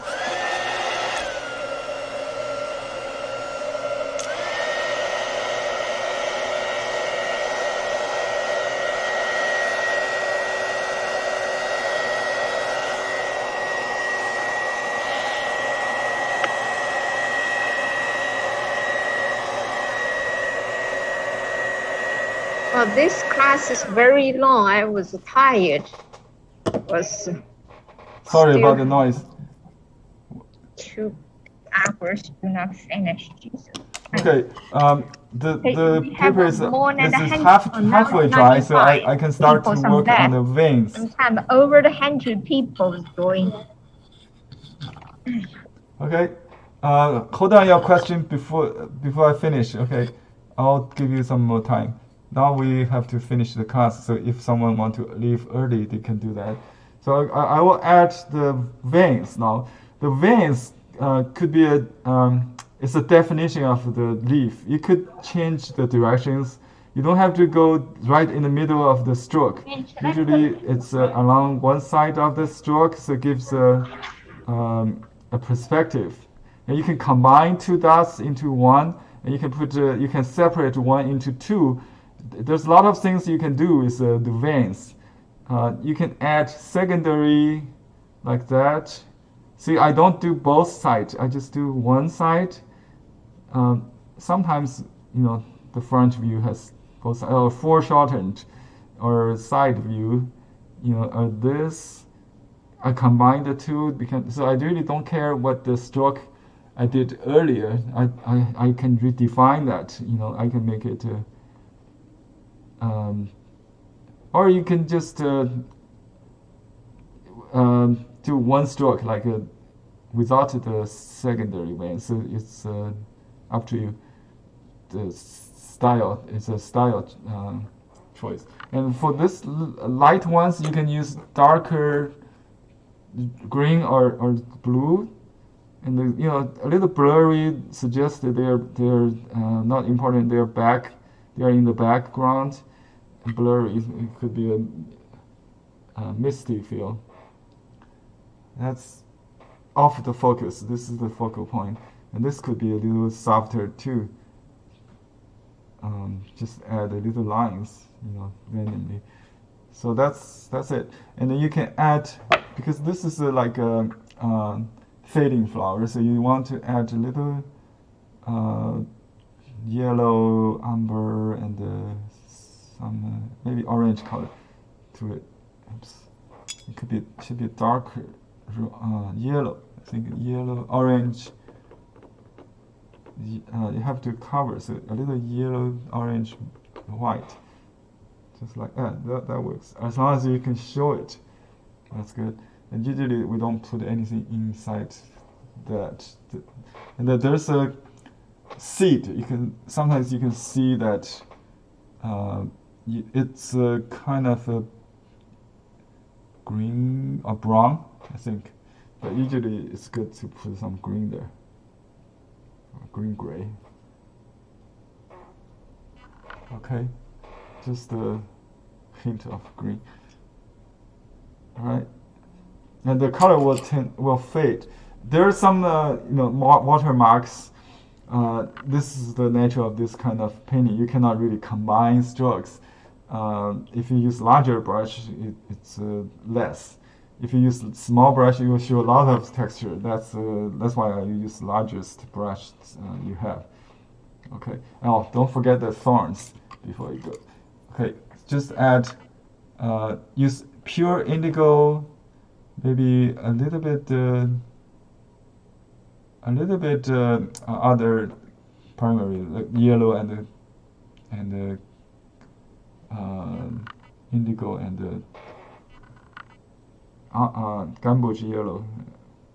Okay, so I make it like a very dark, very thick. You can just use pure rouge. That should do. Just remember that kiss is chocolate.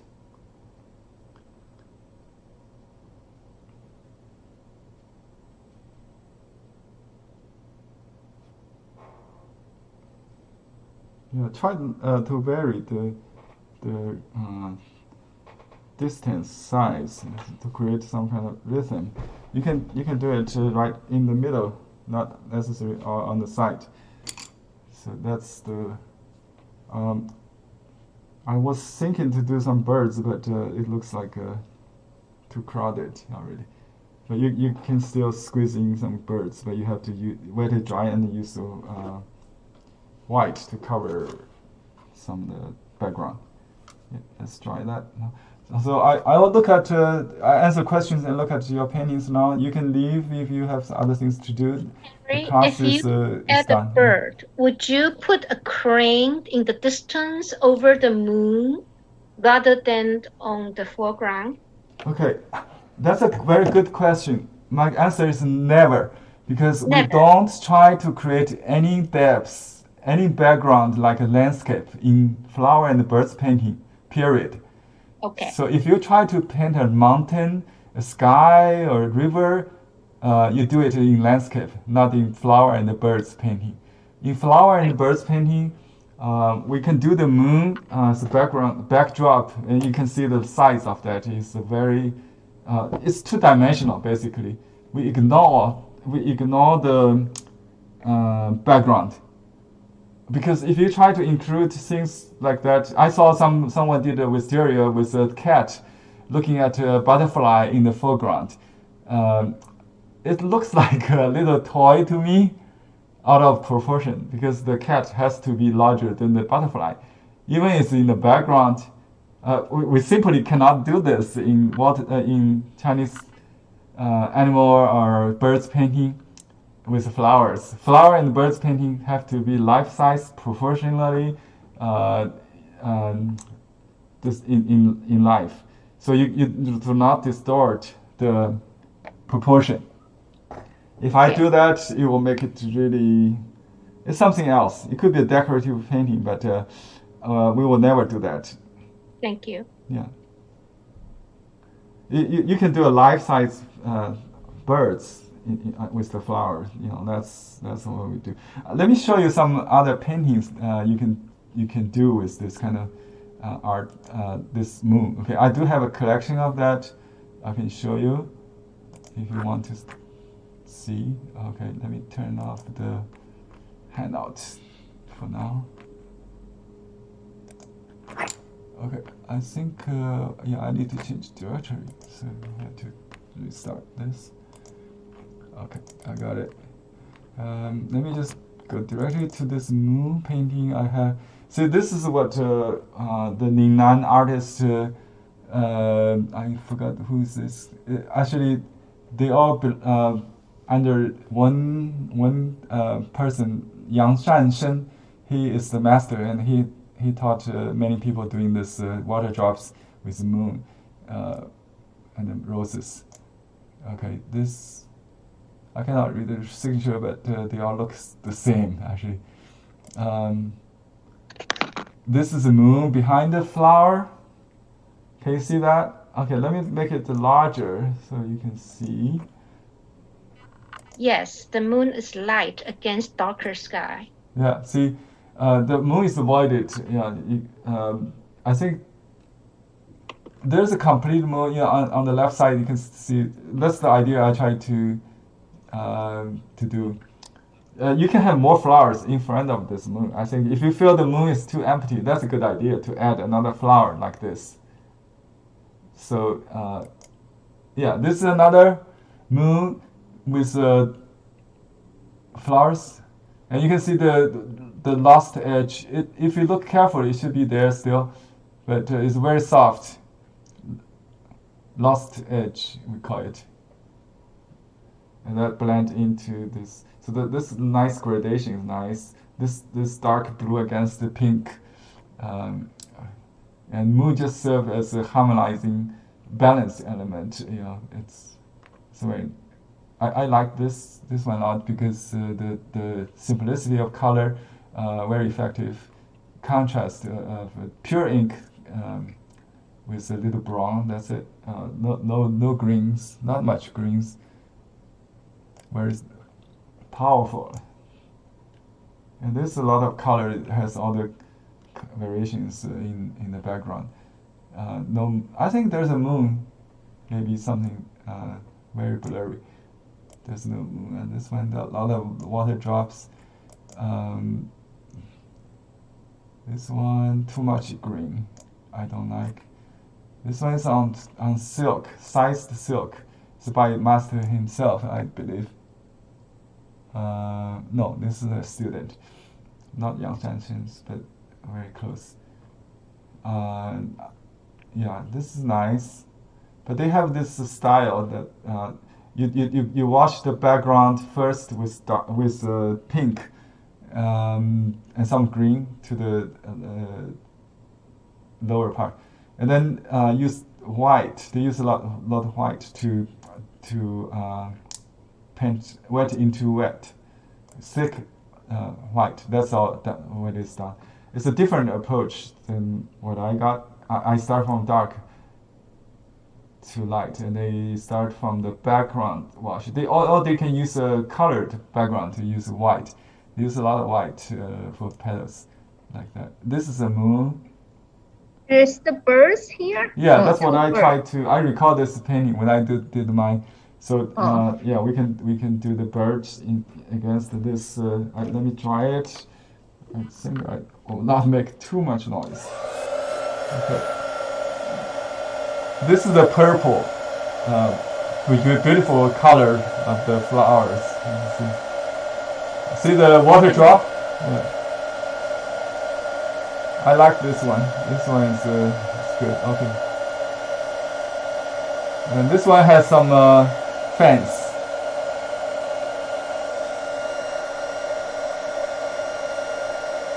I don't like this one. It's too stiff. This is a masterpiece by the teacher Yang Shanshen. I like the composition of this. There's Sorry. two beans on the corner, on the upper right corner, two beans. That Yeah, is that's a another bee. Yeah, Yeah, that's bee. a Okay. that's a bee. Can you see that? Yeah, yeah. This is Lingnan schoolmaster. In Lingnan. This is also this is Zhao Shaoan. I think Zhao Shaoan did the description and the bee, and Yang Shanshen did the flowers. They are third generation masters of Lingnan school. Both of them passed already. Now the active with fourth generation, I think, or third generation. So yeah, they are the third generation. Yeah. So yeah, this one's similar to my kind of style, Shanghai school style. This is Lingnan school. This has some parts like teaching samples, I think. The petals, and this is a faded flower. Okay, this is a classic literati painting by Chen Banding. Shanghai's master went to Beijing, and the mentor of Qi Baishi. His mentor, his disciple is more famous than him. Okay, this is Yang Shanshen's white flowers on colored background. This one is another Shanghai master, same kind of painting I do, called 小写意, a small expression, a small freestyle. But he used white instead of dark on the curly leaves. You can do that. This is the Lingnan school. Yang Shanshen's student, yeah. This is outlined. Wow, that was special. Yeah, this is outlined. You can Yeah. you can outline it and then use light ink or color, yeah, to color it. Yeah, this is what we use to copy. I mean, to study real flowers. That's the best style to use. It's outlined. Yeah, not to copy photographically. Use lines. Yeah, and then you can do it without a line after you study the outline form. I think this is more classical Cantonese style on sized paper. Yeah, this is Yang Shanshen's Lingnan school. They all have this dark center with light petals on the outer side. This one is also Lingnan, Yang Shanshen's style, I think. This is similar to today's painting we did, I think. Yeah, I like this kind of accent, you know, with whatever, dark or light. But you see this thorns along this long stem. That's nice. Yang Shanshen's. Okay. Yeah. Oh, this is Yang Shanshen's book. It's a picture of a print. Very delightful. Okay. This is I like this brick kind of cut from this. It should be connected. The chi connected still. But it's interesting. The background wash is kind of interesting for showing the light flowers. This is the moon. You can do a half like a light cloud. Let's do that. Maybe it will make it different. I don't know if it's going to work or not.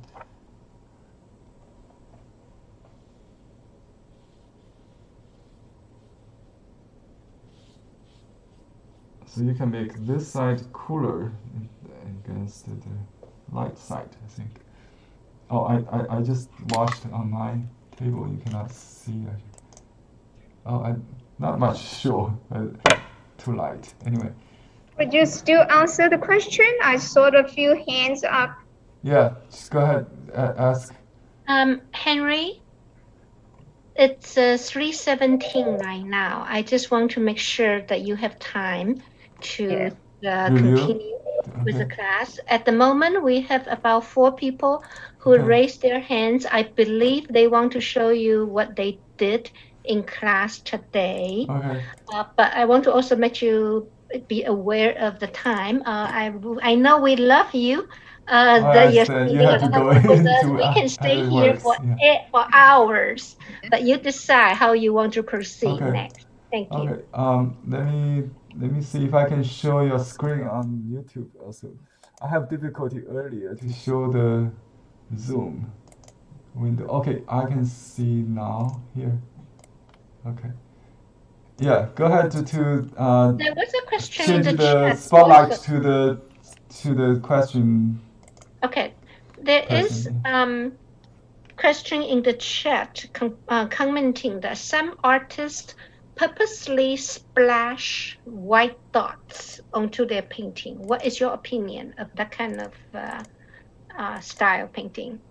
I think in one of the pictures you show us, it shows that. Yeah, I think if you have the water drop on the flowers, you can use white drop on the leaves, so you don't have to paint all the water drops all over. So that's a good. I noticed a very good combination of loose and control. So yeah, I like that. You can splatter some yellow, white dots or whatever, opaque dots on the leaf without.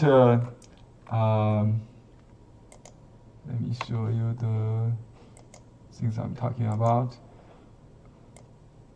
So if I do water drop on the flowers, I will splatter something on the leaf that create a harmony. Yeah. So it has to have some meaning. Like I said, if you want to convey this mood of morning dew or rain or something, the whole painting has to do with that. If the painting is very dry, very stiff, and you splatter something on that, it doesn't make sense. The splatter should represent water to me. Yeah. Thank you. What would you like to do next, Henry? Is there any painting? Yes, there are a few people who hold their paintings. Yeah, Yolanda. Barbara is the first. Okay, or Barbara, now you are on screen. Okay, Barbara. Okay, let me enlarge. Barbara. Yeah, just pick one, each person, please. Do not give me multiple choices. Okay, just one. You hold it up, just the one you choose. I think that one is good. The horizontal one is better. You cannot really see the whole painting of this vertical one. I see the moon. It's nice. The flower is not of. It's not very good in outer shape. You see the two wings, left and right. Is two. Maybe you have to run it up on top or something. That main flower doesn't give me a good profile or silhouette. You need to work on that. Thank you. Okay, Stephanie.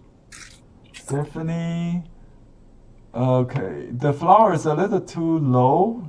The yellow one is okay. Yeah. So, but anyway, the birds is the focal point. The two flowers should be more different in weight. So that small one could be a bud, a half bloom, or this big one could be a half bloom. I think maybe better even. Yeah. So just vary. If you have two flowers, try to vary them in size, shape, weight. Yeah. Okay. The thorns are not good. You need to practice the kisses stroke. Too many. They look like hairy thorn, not really thorn like will hurt. Yeah. Will defend the rose. Okay. Any other? This is Elsa. Okay. This is yourself? Elsa is holding up. Can you change the spotlight to the person? Oh, you cannot see it? I see yours. Okay, now I see. Oh, that's a wonderful color. I like the red. And you did it almost like a peony, though. I don't know, do you realize that? But it's a nice flower. Some rose does look like that. So your technique is very advanced in painting peonies, I believe. The rose could be a little different, but this same technique we did with peony. You cut in the outer shape of the petals with dark. Yeah. The leaves could be less, too much, too busy. As well as the branches. Try to reduce them. Not to, just keep a few. Yeah, that would be even better. So now it's very noisy. Someone might like it. Just there's nothing wrong with it if it's you can sell it easily. Okay, thank you. Very good. Okay. Sharon. Yeah. It's very welcoming. I mean, very pleasing. Yeah. Sharon, okay, I like the abstract strokes.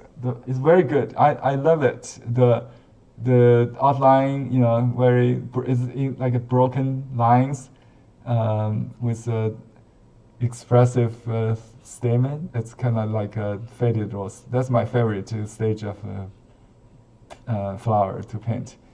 I love the two cutie chickens. They really tell the story. Chasing a bee, right? Or bug. Beautifully done. Love it. Just sign it on the upper right. Yeah.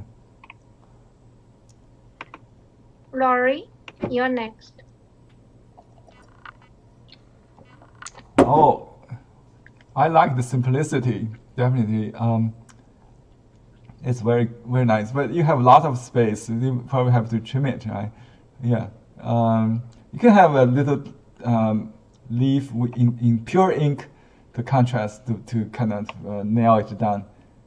Just under the straight branch or somewhere. Or just combine the two groups of the leaves somewhere. Put pure, almost pure dark ink. Will make it very Chinese. Yeah, no ink, not look like a ink painting, right? Okay, Rosemary, next. Oh, beautiful! I love it. Beautiful flowers with a perfect drop of water drops. Yeah, the leaf could be a little bit more maybe to balance the flower. Yeah, it could be a little, just a little, maybe one on the leaf. Just add, like the front leaf, just a large rectangular leaf, rectangular, not so tiny. Yeah, I think the rose leaf actually larger than what you did. The butterfly, the front wing could be a little fuller on top, but it looked like flying, so very impressionistic. I don't know, maybe just a little light wash to fill in a little more on the upper part of the front wing. Yeah, but now it looks nice. So just it's just my suggestion. You don't have to do it. Okay, I love the water drops. Perfect. Beautiful Okay. flowers. Yeah. Next person, I might not be able to read your name. But Okay, the cut rose, oh, beautiful. Your Darlena. thorns, very good. I like that. Your thorns are very good. The center of the flower could, it's like a fading flower. It's okay. Could be a little more dark, a little more detailed. Or you can add a stamen in the center, maybe. That would do. I just add a center to the flower. The leaves are good. Leaves are good. Yeah, it's very nice. Very nice painting. You can cut the right side off, so it's starting from just there's a folding line, right? Just cut that off. Yeah. Otherwise, it's too empty on the right side of the painting. Yeah. Okay. The calyx could be a little smaller, shorter next time, but yeah, it's okay this time. It could be very large. I know some roses really have leaf-like, some leaflets under the flowers. Yeah. Okay. Beautiful. Good work. I like the water drop. You did it. Yeah. So you guys are very good at the water. I'm a new student in this area myself. I'm just studying watercolors recent years. Okay. So Henry, these are the students who have finished painting in class. I noticed that not everyone has the opportunity to paint in class and able to show you their work in class. Some of them, I encourage people to upload their picture to our class drive. And if you have time to do that, that would be great. And Henry, if you want to share and critique some of the work that's in the class drive, that would be great. Let me see. Let me share screens again. Okay. I only see Nina's. Still. If you go back to celebrating Asian, you will see class 1, 2, 3. Oh, should I go back to Wisteria? Each folder is that's Wisteria. That's last week. Yes. You want me to do more Wisteria? Okay. If you could pick some. Okay, let me see this one. Florence. This flower is nice. I don't know the two lines represent tendril or electric wire or something. It's too parallel, too straight. You want to make clear and more leaves to complete that. But this is a nice practice. I really like this stroke. The what do you call the vines? Yeah, your vines beautiful done. And this is nice. Flowers, 2 flowers to study. I see that the hummingbird's eye could be a little darker defined. Beautifully done. Okay, this card on watercolor paper is nice. Good adaptation to the watercolor. Nice bird. You have done Ningnan School, I think. That bird. It's beautiful color. Very nice. Okay. Thanks for sharing. Yeah. Very curious to know what this line is, but it's a good This thing. telephone line, is it, Florence? So if you click the close, the X on the upper right hand side, yeah, you could close that folder. Okay.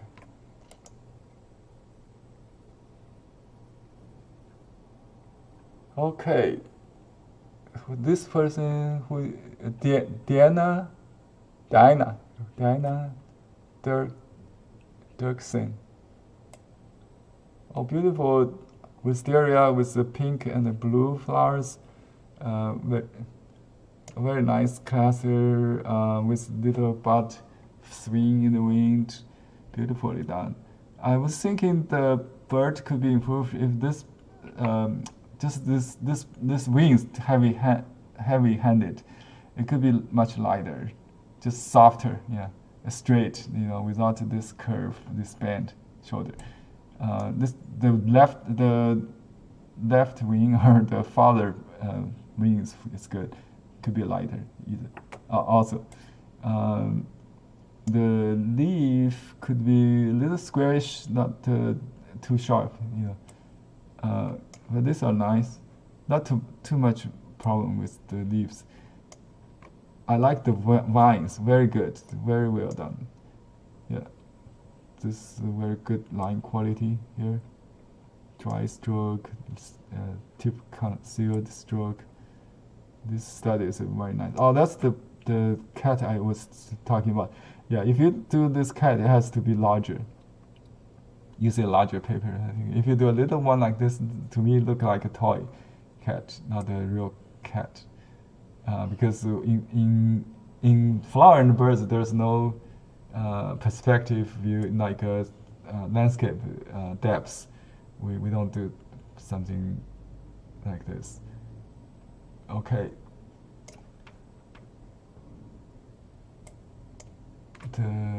You learn your painting. You want to show? Okay.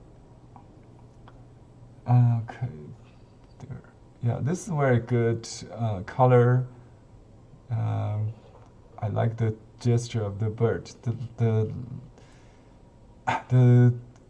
wings look like like a airplane. Try to maybe just look at the more photograph reference or other painting, so they don't really look like this is like a children's painting would do this kind of birds. I think more like an airplane shape. Yeah, that's the head and the neck part is really nice. Let me bring out the. I forgot to show the audience on the.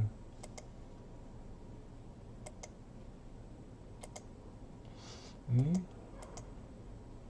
It didn't show on YouTube. Anyway, the YouTube person. Oh, it cannot be shown. I remember the share screen will not be shared. I don't know why.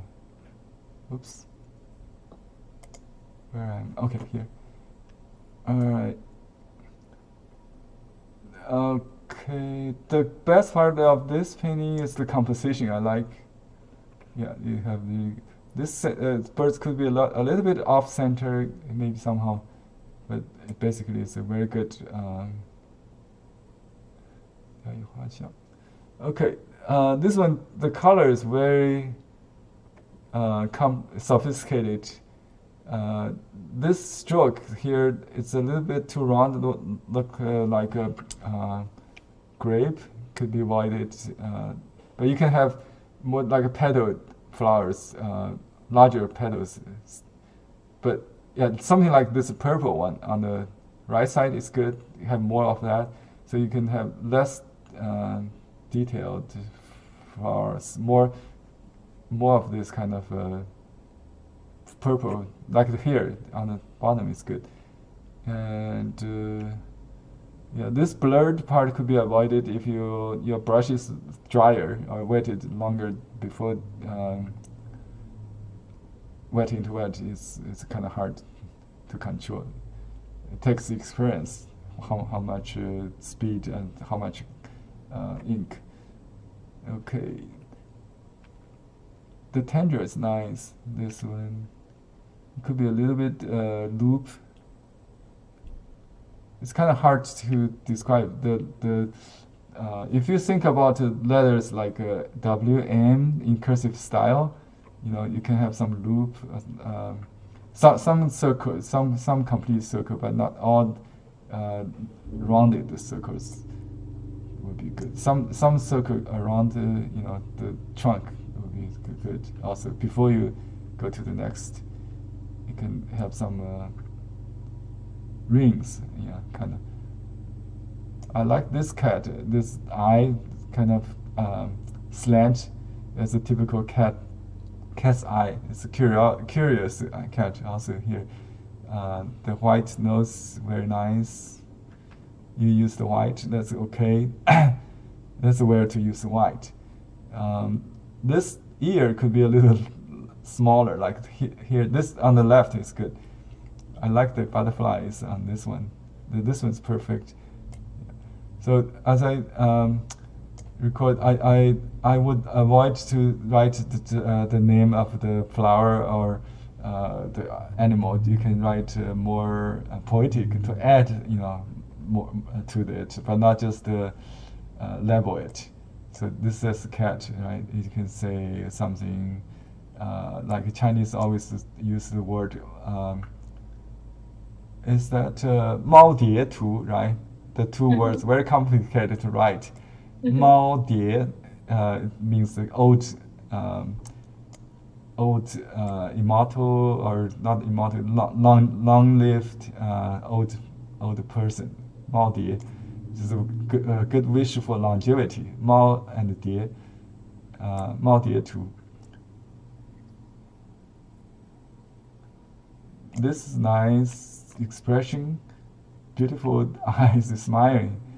You can have a little bit definition in the mouth. I think the crease in the middle and then a little bit suggestion of the lip will help. I like the smearing effect on the furs. Very nice. Soft background. Very good. I'm very, very nice. Very good. 春眠不觉晓. Okay, that's a nice title. Sleeping in the spring. Okay. Thank you. Very well done. Very good. Your color is very sophisticated. It's good, yeah, because you have a watercolor background. But in brush painting, we usually use not so much color, but a little bit more ink to anchor to dominate the painting. So color is always secondary. If you want to try, you can use light ink for leaves. Yeah. Thank you. Okay, let me stop sharing. So any other? I think that's all for from that folder. So we'll end the class now, I think. Okay, thank you so much. And I put a few links of upcoming programs in the chat. Please register for all these programs that's organized by my coworkers. Some of them I do, but most of them were organized by my coworkers at various libraries. Please participate. Thank you. We will see you next Wednesday at the same time, and that will be the last class for this session. We will start the Memory of Home class in June for the cartooning portion. When that registration link is ready, I will share. Thank you very much, Henry, and thank you everybody for participating. Thank you, Yongle. I would finish this painting and send you the picture, okay? Okay. Thank you. Thank you. You can end the class now. Yes.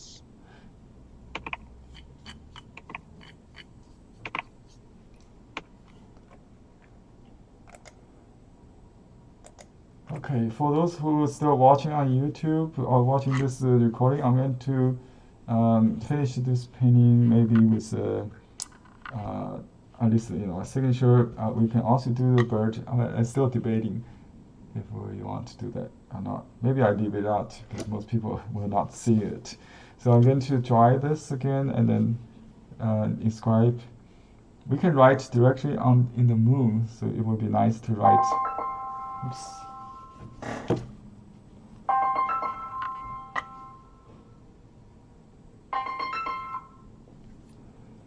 Okay. Hello?